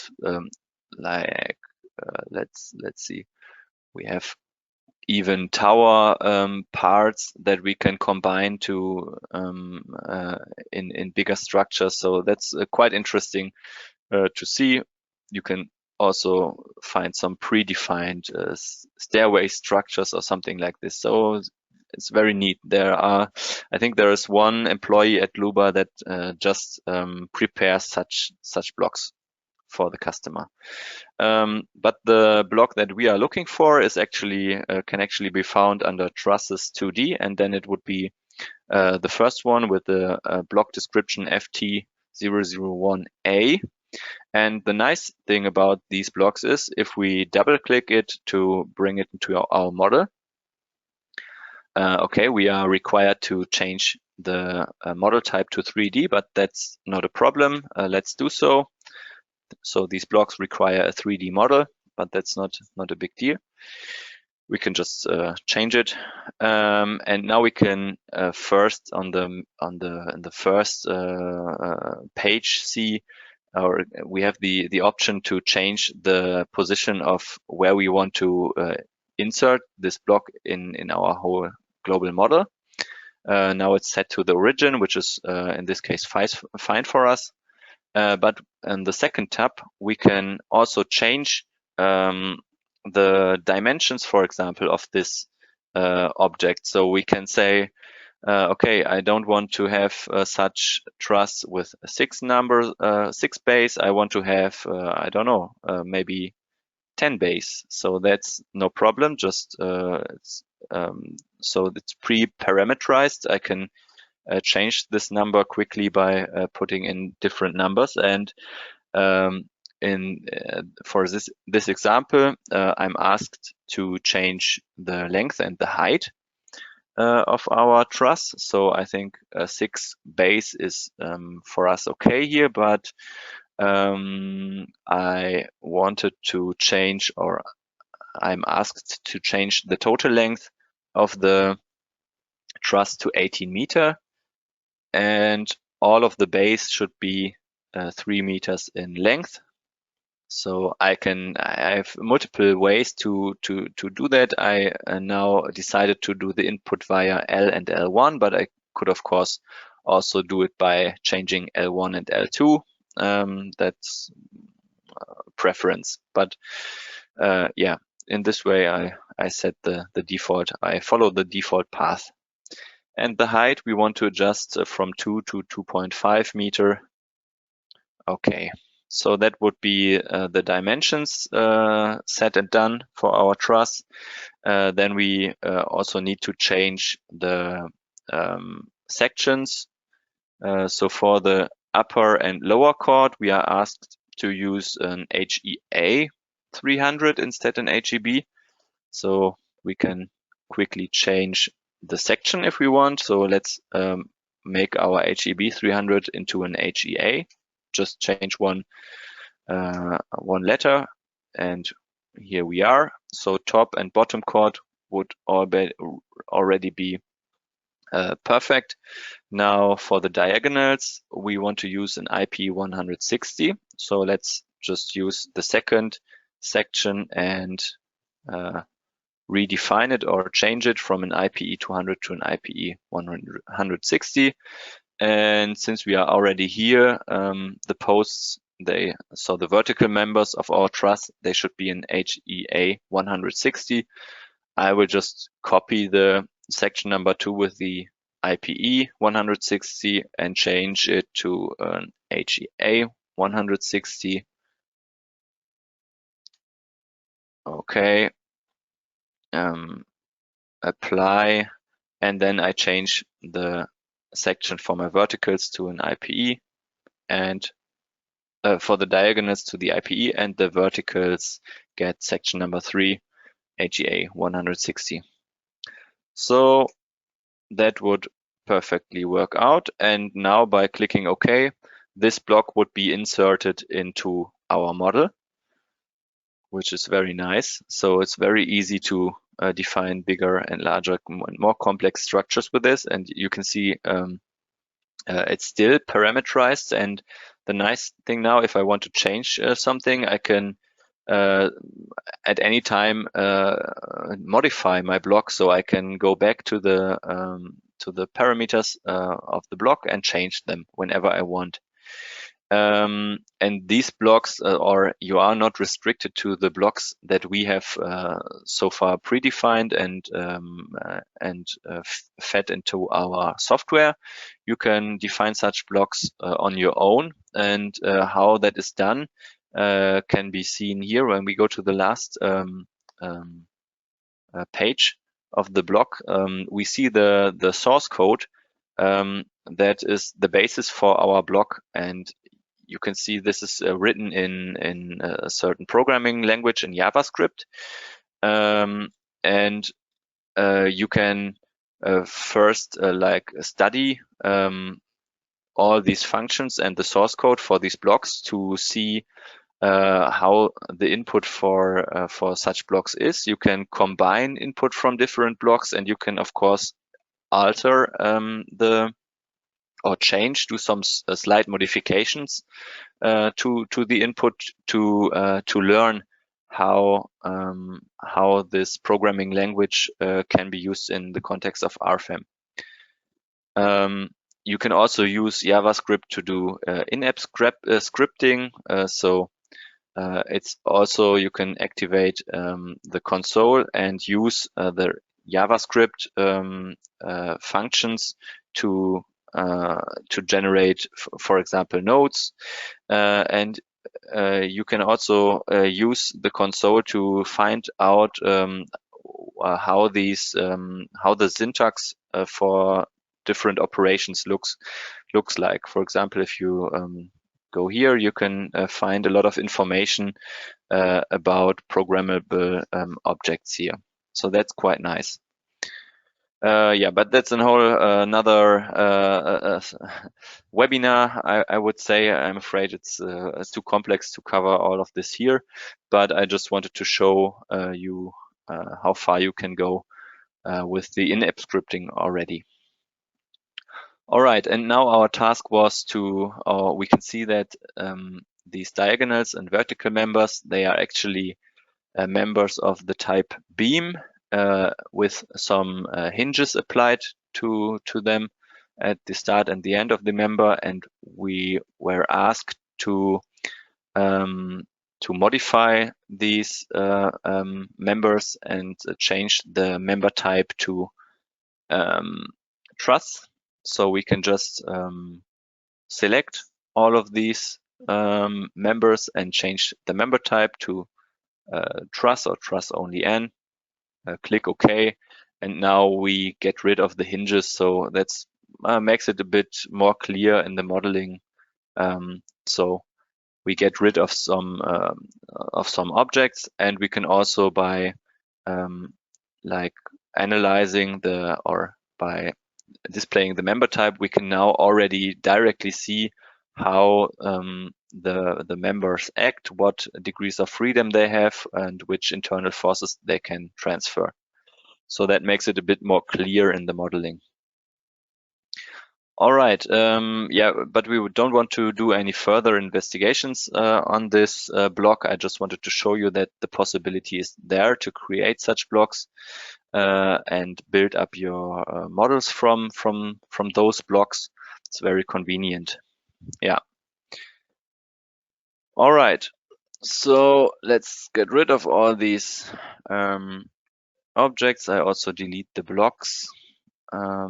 that I had in there, because now we want to increase the complexity of our used theories, and we want to explore the different static analysis settings. So so far we have only accounted for a first order deformation theory. So we calculated all of our structures based on the assumption that the equilibrium can be formed on the undeformed. The equilibrium can be calculated on the undeformed structure, but in some cases this is not applicable, because deformation will influence the resulting internal forces. This is especially the case when we have slender structures or elements. For example, in steel structures, we usually have quite slender columns, for example, and if we want to calculate them under compression and also some lateral forces, for example, we cannot neglect the influence of the deformations on the internal forces. So I just want to show you how we can take such effects, so a second order theory or the p delta effects into account in our program. It's quite easy, and we want to see on a simple, for a simple example, what influence this has. So now we want to model a simple column that is fixed on its end and loaded with a compressive vertical force and a transversal force, and we want to see how the results are affected when we switch from the first order to second order theory, and how we can do that. So first of all, I have to do the modeling work. It's quite straightforward. So I create a beam member with a length of 10 meters in the origin. I just have to make sure I didn't check the section, but I think we should use an HEB 300 here. So I have to adjust the section number 1 back again from HEA to HEB 300, but that we have done now multiple times, so that shouldn't be a huge task. And then we have to assign fixed nodal support to the member end, or the start of the member. Note that we have now changed the model type from 2D to 3D, so all six degrees of freedoms are now active in our model. They are not grayed out anymore, so that's a huge difference. So in this case, we need to then fix all the translational degrees of freedoms and the rotational degrees of freedom here. And we assign this to our bottom node, of course. All right. So I will enlarge the nodal support a bit. We can also check the model type in the basics base data of our model. You can see that now when we created the blocks, we were asked to change the model type, and we can of course see that here in the base data of our model. We will stick to the 3D model for now. All right. Then the last thing we need is the nodal forces at the column tip. We could introduce two separate nodal loads of the type force, but we could also use the load type component, and that lets us define multiple loads and moments at one node at the same time. So I will use or enter a vertical force in Z direction of 100 kilonewton and 10 kilonewton transversal load in X direction. And this load has to be assigned to node number 2. Okay. And now we see we have the load loads applied. It looks correct to me. So we could start with the calculation according to first order theory. So I don't do any adjustment to the calculation settings and take that as a reference for further analysis. So we see under first order or calculating this structure under first order theory, we have a uniform or a constant vertical force, axial force in the member of 100 kilonewton. We have a constant shear force of 10 kilonewton due to our transversal force at the column tip. And our bending moment around the strong axis is 100 kilonewtons, which can be easily calculated by multiplying the 10 kilonewton up here with the length of the column, which is also 10 meters. So 10 times 10 is 100 kilonewton meter. We can also choose to show this reactional moment, but we have to activate it separately in the results settings here. All right, now let's see how can we now activate a second order theory and do the analysis according to or taking into account the p delta effects. Therefore, we go into the load case. And here under the static analysis settings, the default setting for load cases is generally a geometrically linear analysis. And we can see how these settings are defined. I just click on the edit button, and we see that we can here change the analysis type from geometrically linear, which would be the first order theory, to second order theory, or we could even apply large deformation theory, which is also known by third order theory, and that would be applicable for situations where we have to account for large deformations and also large rotations. So second order theory is limited to moderate deformations and small rotations, but that would be enough for our case. When we set one of those, when we change to second or third order theory, that also goes along with the fact that we then have to do a nonlinear calculation, and therefore we can choose between different solver or iterative solver methods or iterative methods for this nonlinear analysis. But usually the preset solver methods are just fine. You can also find that when you create new models, you have already 3 different static analysis settings predefined. So we basically don't need to change these settings. We can just or we don't need to modify the static analysis settings themselves. We just need to choose another one.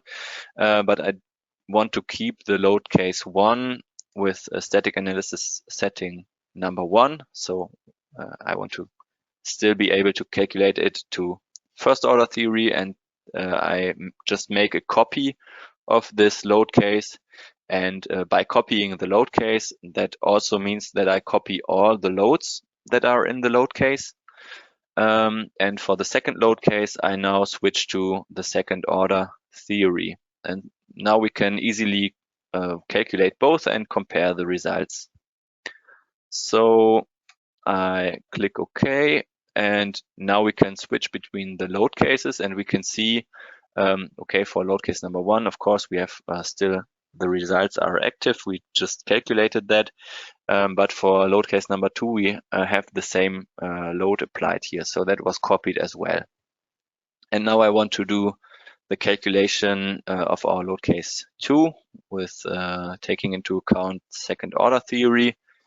And now we get quite interesting results. So when we now like analyze the bending moments here at the column support, we see that we now have a 106.87 kilonewton meter, which is almost 70%, 7% more than what we had analyzing the same structure under geometrically linear assumptions, so under first order theory.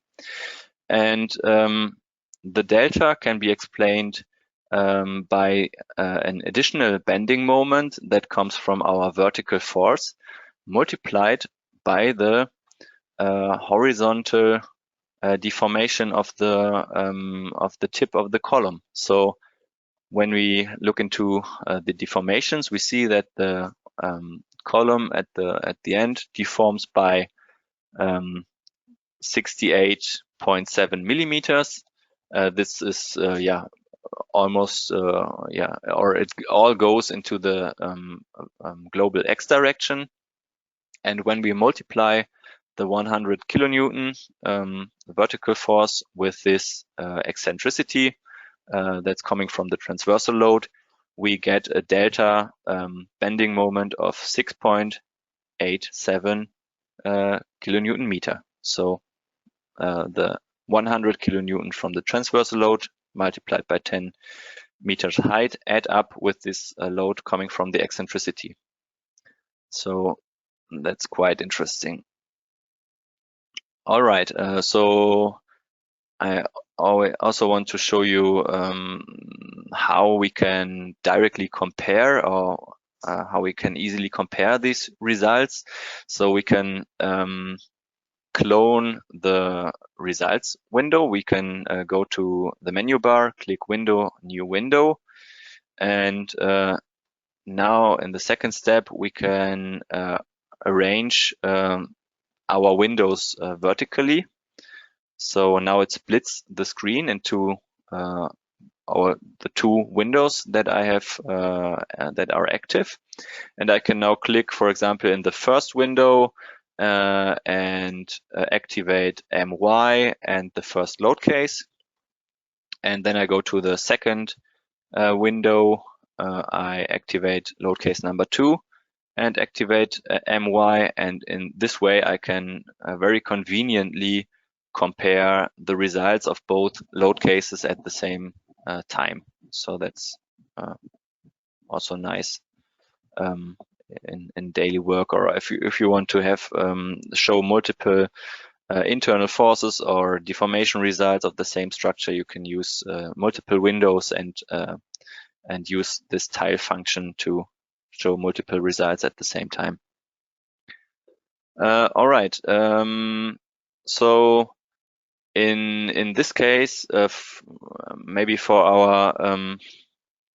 our example structure, the second order theory has not too much of an influence. So 7% is maybe acceptable. And maybe we could it would be sufficient in this case to calculate this according to first order theory. But the problem is, or what we have to keep in mind, is that this delta bending moment at the column end is not proportional anymore to our load. So if we now, I will now factorize the vertical load by 2.5. So I want to apply 250 kilonewton vertical force at the column tip and calculate it. Let's see how the difference now is to the original bending moment. So we now have applied a factor 2.5 to the load, but we can see that the resulting delta bending moment is now, I have to do the math, 20 by 6.8 is now almost a factor of 3 compared to the initial load of 100 kilonewton that we applied in the first step. And it, like when we further increase the vertical load, that can even and that I want to demonstrate now. I now increase the vertical load to 500 kilonewton. And when we try to calculate this, that would even leave us with an unstable model. So RFEM gives us an error and says that he cannot find any equilibrium for this structure under the given load. So this indicates that we have an instability problem with our structural member in this case. And this is also coming from the second order theory. And I would like to now use the half hour that's left to show you how you can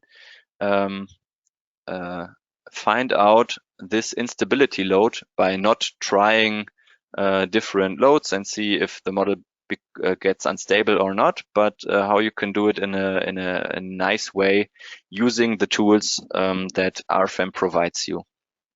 So for this task, like we want to now determine this instability load. So we have seen a 500 kilonewton vertical load is too much for this column.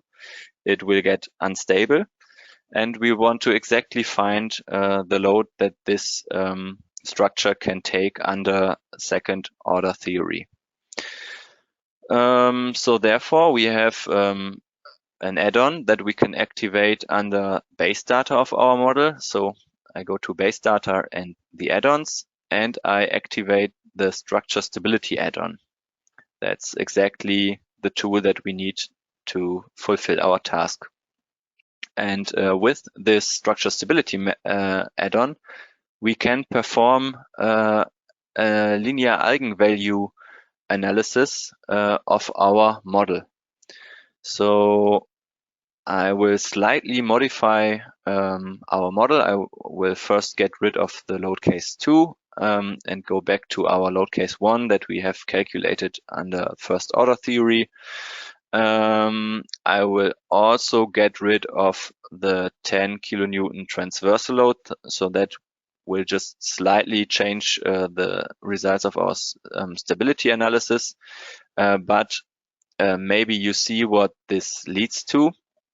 That would be a compressive or a slender member under pure compressive load, which is clamped at one end and free at the other end. And this would be, or that structure would correspond to a very iconic structure type, and that would be Euler case number 1. So for this problem, a slender column under pure compression, Mr.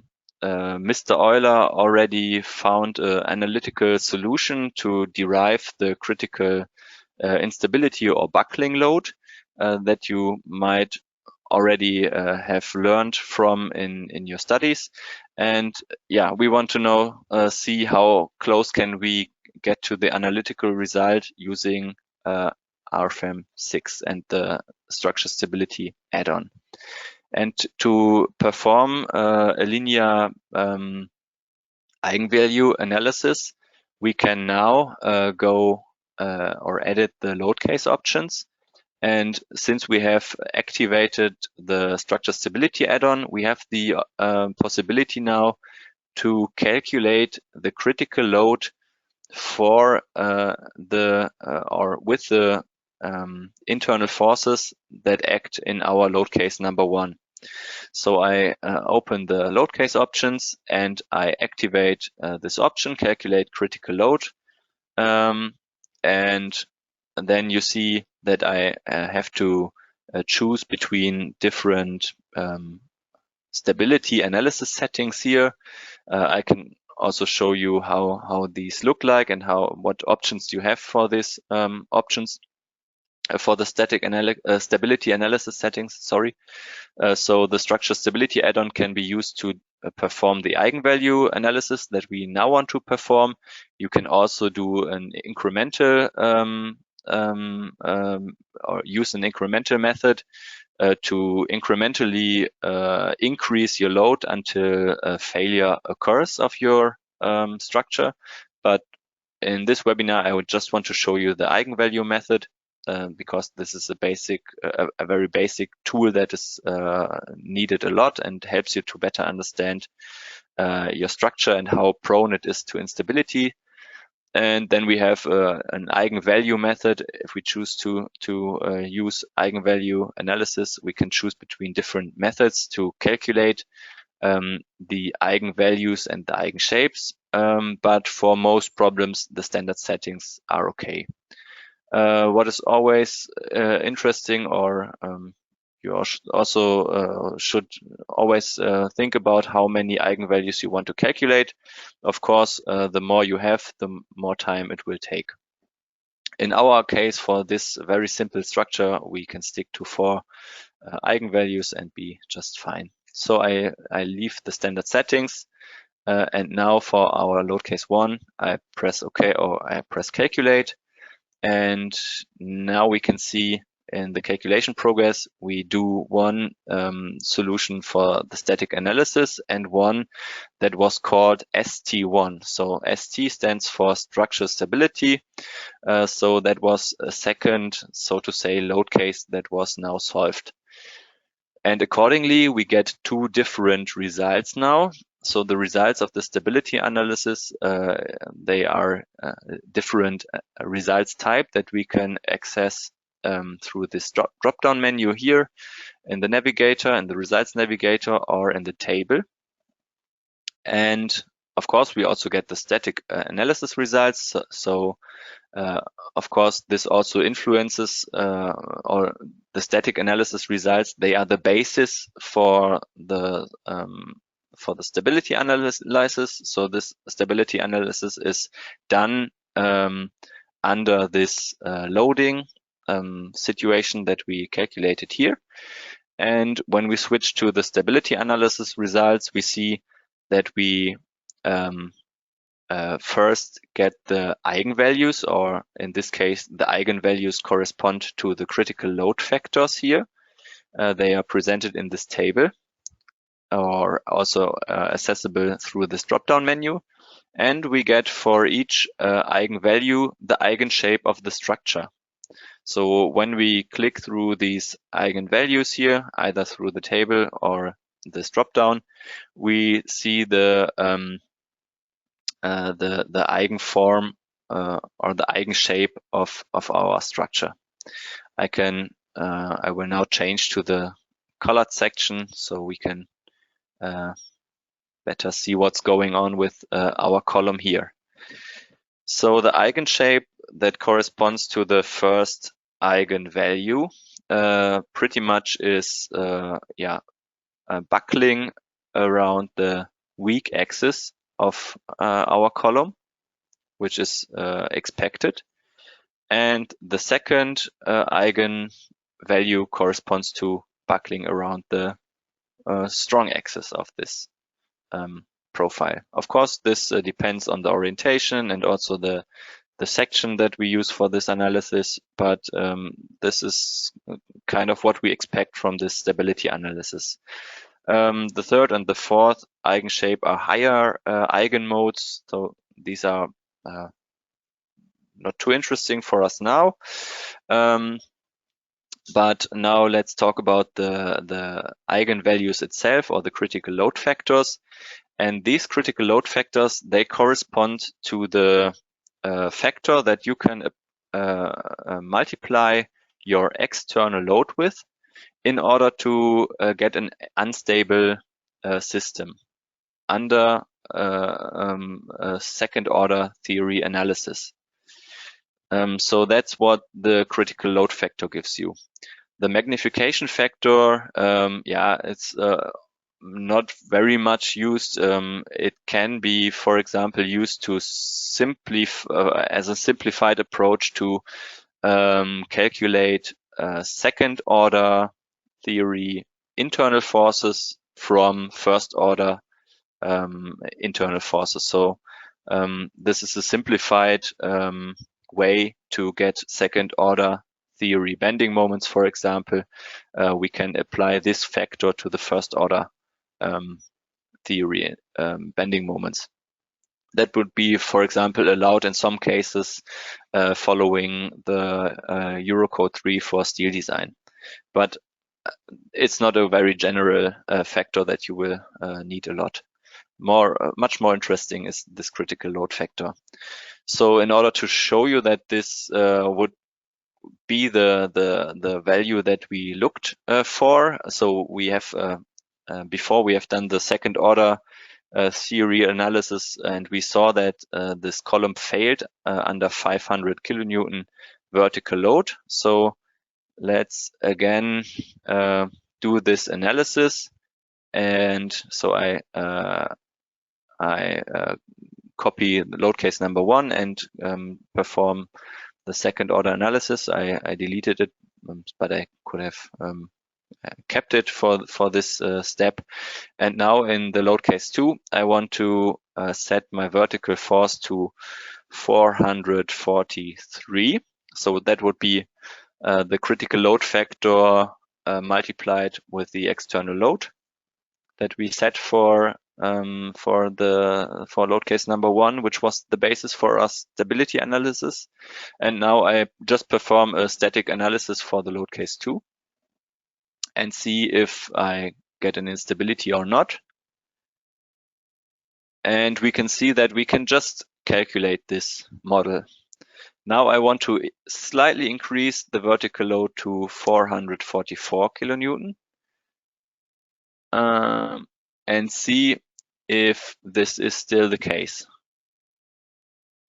And as we can see here, okay, 444 kilonewton can no longer be taken by this structure, and it becomes unstable. So that would be that way we have verified that the critical load factor that we have found with our stability analysis gives us the critical force that leads to instability of our structure. And the nice thing, so you should basically get the same result when you do this calculation with the analytical formulas that we know from Euler. So that would be the critical actual force is equal to pi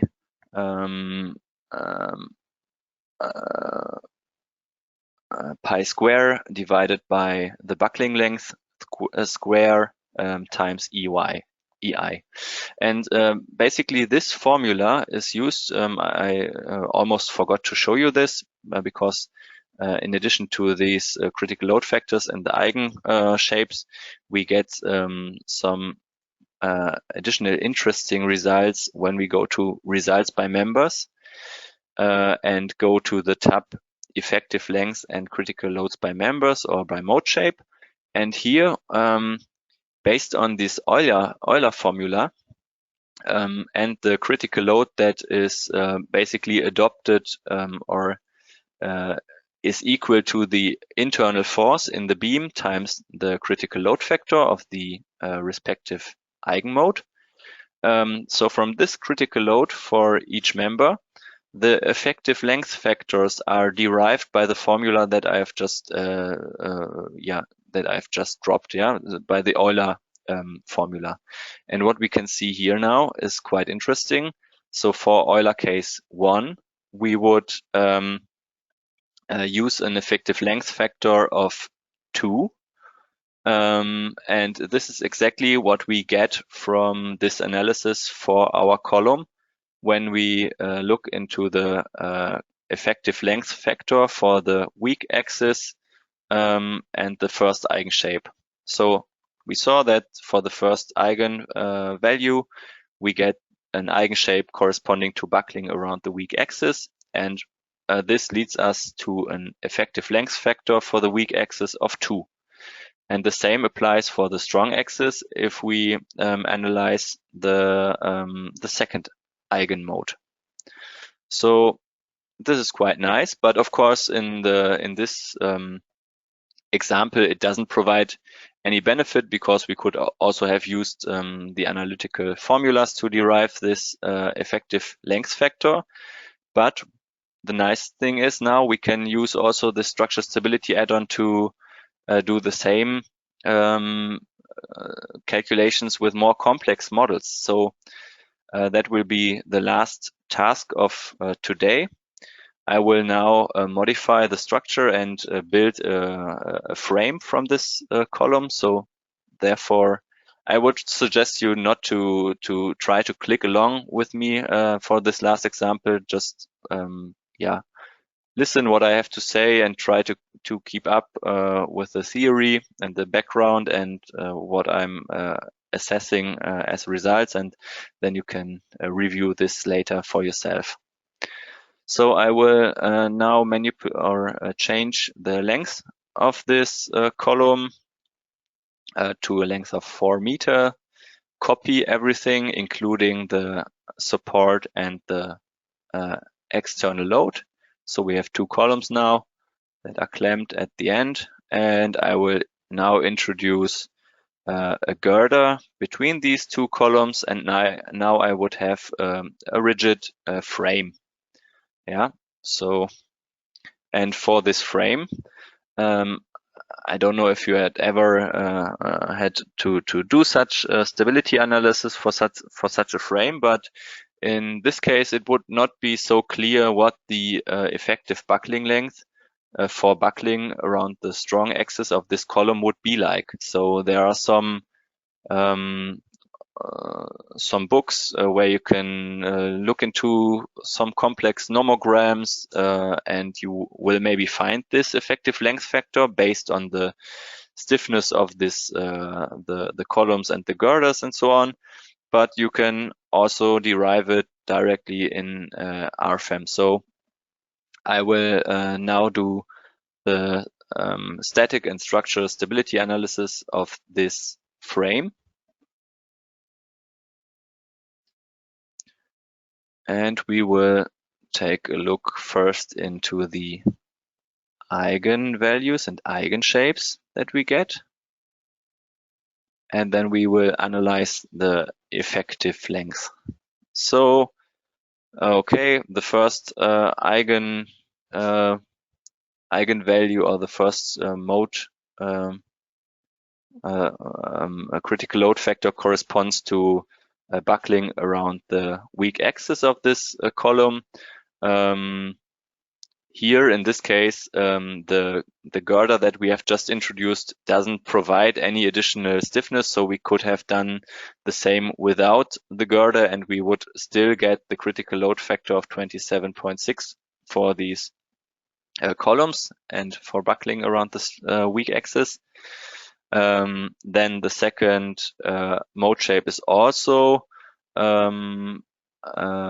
characterized by out-of-plane deformations, just that it's asymmetric in this case. And then the third eigenshape would basically now be in-plane buckling of the columns with the critical load factor of 170.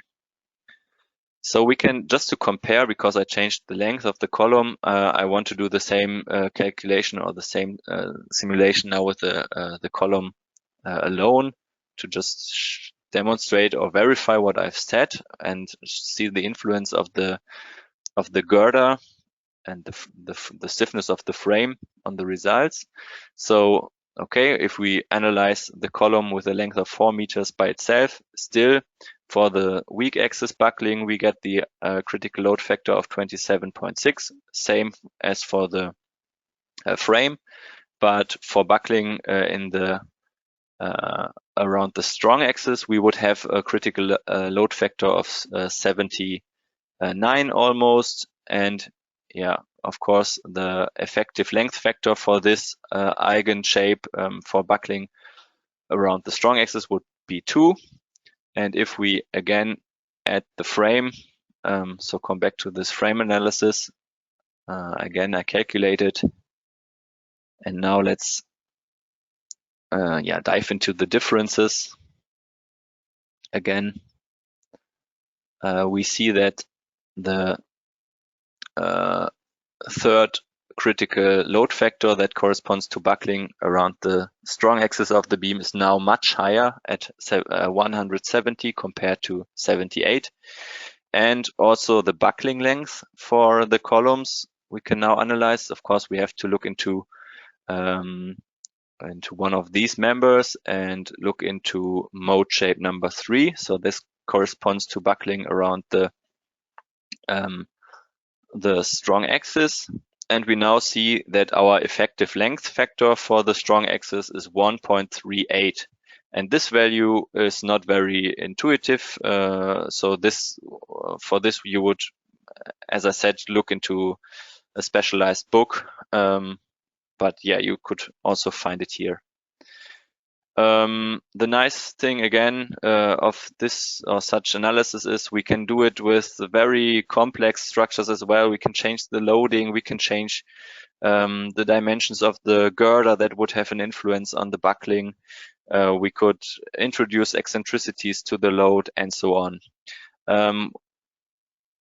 or additional support. So for example, when we fix when we apply low supports in the global Y direction in the frame corner, I will just quickly demonstrate this. So I have now horizontal supports in Y direction here. When I do now the analysis again, we will see that the out of plane buckling is now not anymore problematic or the most critical eigenshape. So when we now look into the eigenvalues, we see that the first eigenshape is the buckling in the frame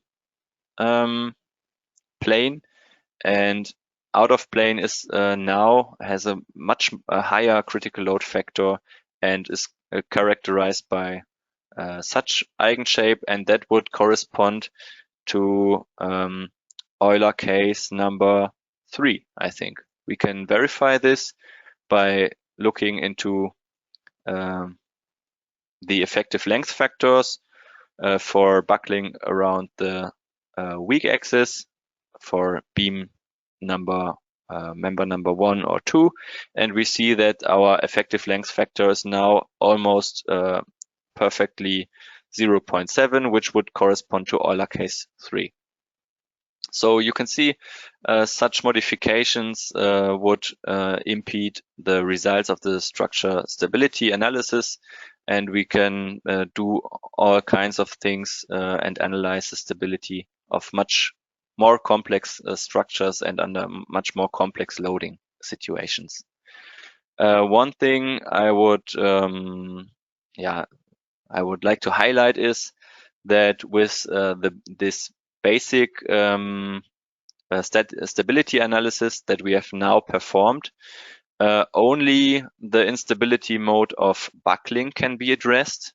So if we ever want to investigate lateral torsional buckling or torsional buckling under compression, we would need to analyze this structure with 7 degrees of freedom. So we would need to add the warping degree of freedom. I know this is very a complex theory, and I don't want to bother you with this.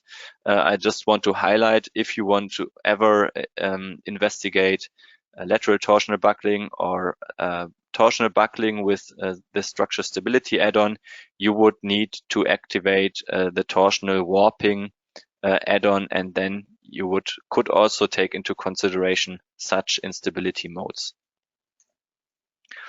All right, then I think that I would leave it as it is now. Of course, I would like to encourage you to play around with our program and also with the structure stability add-on that I've just showed you. You can try to reproduce the different Euler cases to verify your modeling and the results, and then mess around with more complex structures and systems. Okay, so that marks the end of our journey today. I hope you learned something and found it also a bit entertaining. I mean, 3 hours can be very long if it's not entertaining. And I would also highlight that you can always visit our website for additional information, for additional input.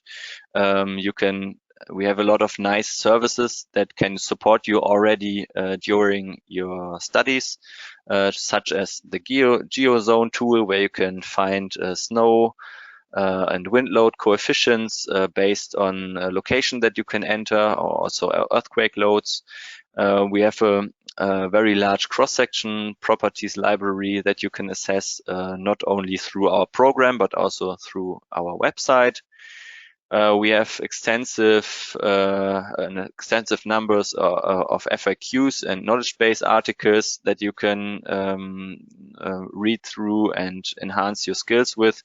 So if you have ever a question on the usage of our program, or you have an error also before, of course, you can always write our support, just an email indicating your problem, and best would be then also to put your model and a screenshot into this email so we can follow what's wrong.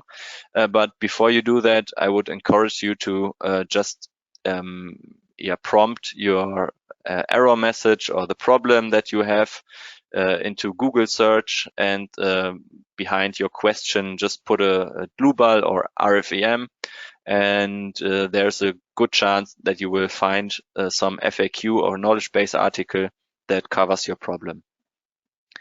Then besides the blogs that I've shown you, we have also a lot of models to download on our website, where you can get inspiration or example structures that you can use to explore the program. And then, very interesting also, all the webinars. So just as this online training, all the online trainings that we do or that we provide, they end or we upload them on our YouTube channels together with webinars where we showcase new and nice tools that we have just implemented into the program. So that's very interesting if you want to learn more about specific add-ons or the design of members and surfaces with certain materials. So I would highly encourage you to browse through this as well. And you probably also know already that you can, during your studies, get a free version of our software with a full kit of add-ons. So that's quite nice. All right, then I would like to thank you for your attention. And I hope that you take the chance and also visit some additional online trainings that we offer in the next weeks.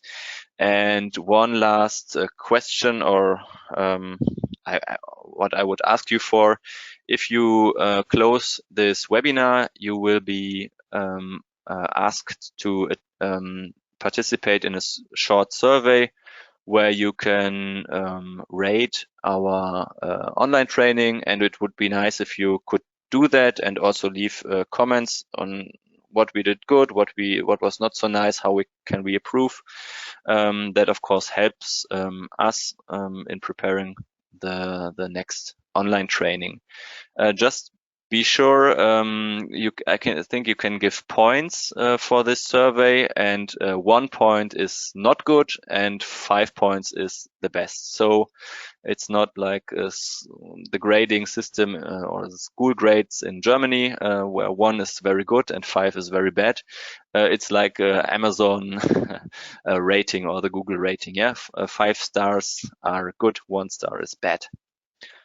All right, with this, I would leave you into the evening. Enjoy your time, and hopefully we see each other along your journey to become an engineer. All right, bye-bye.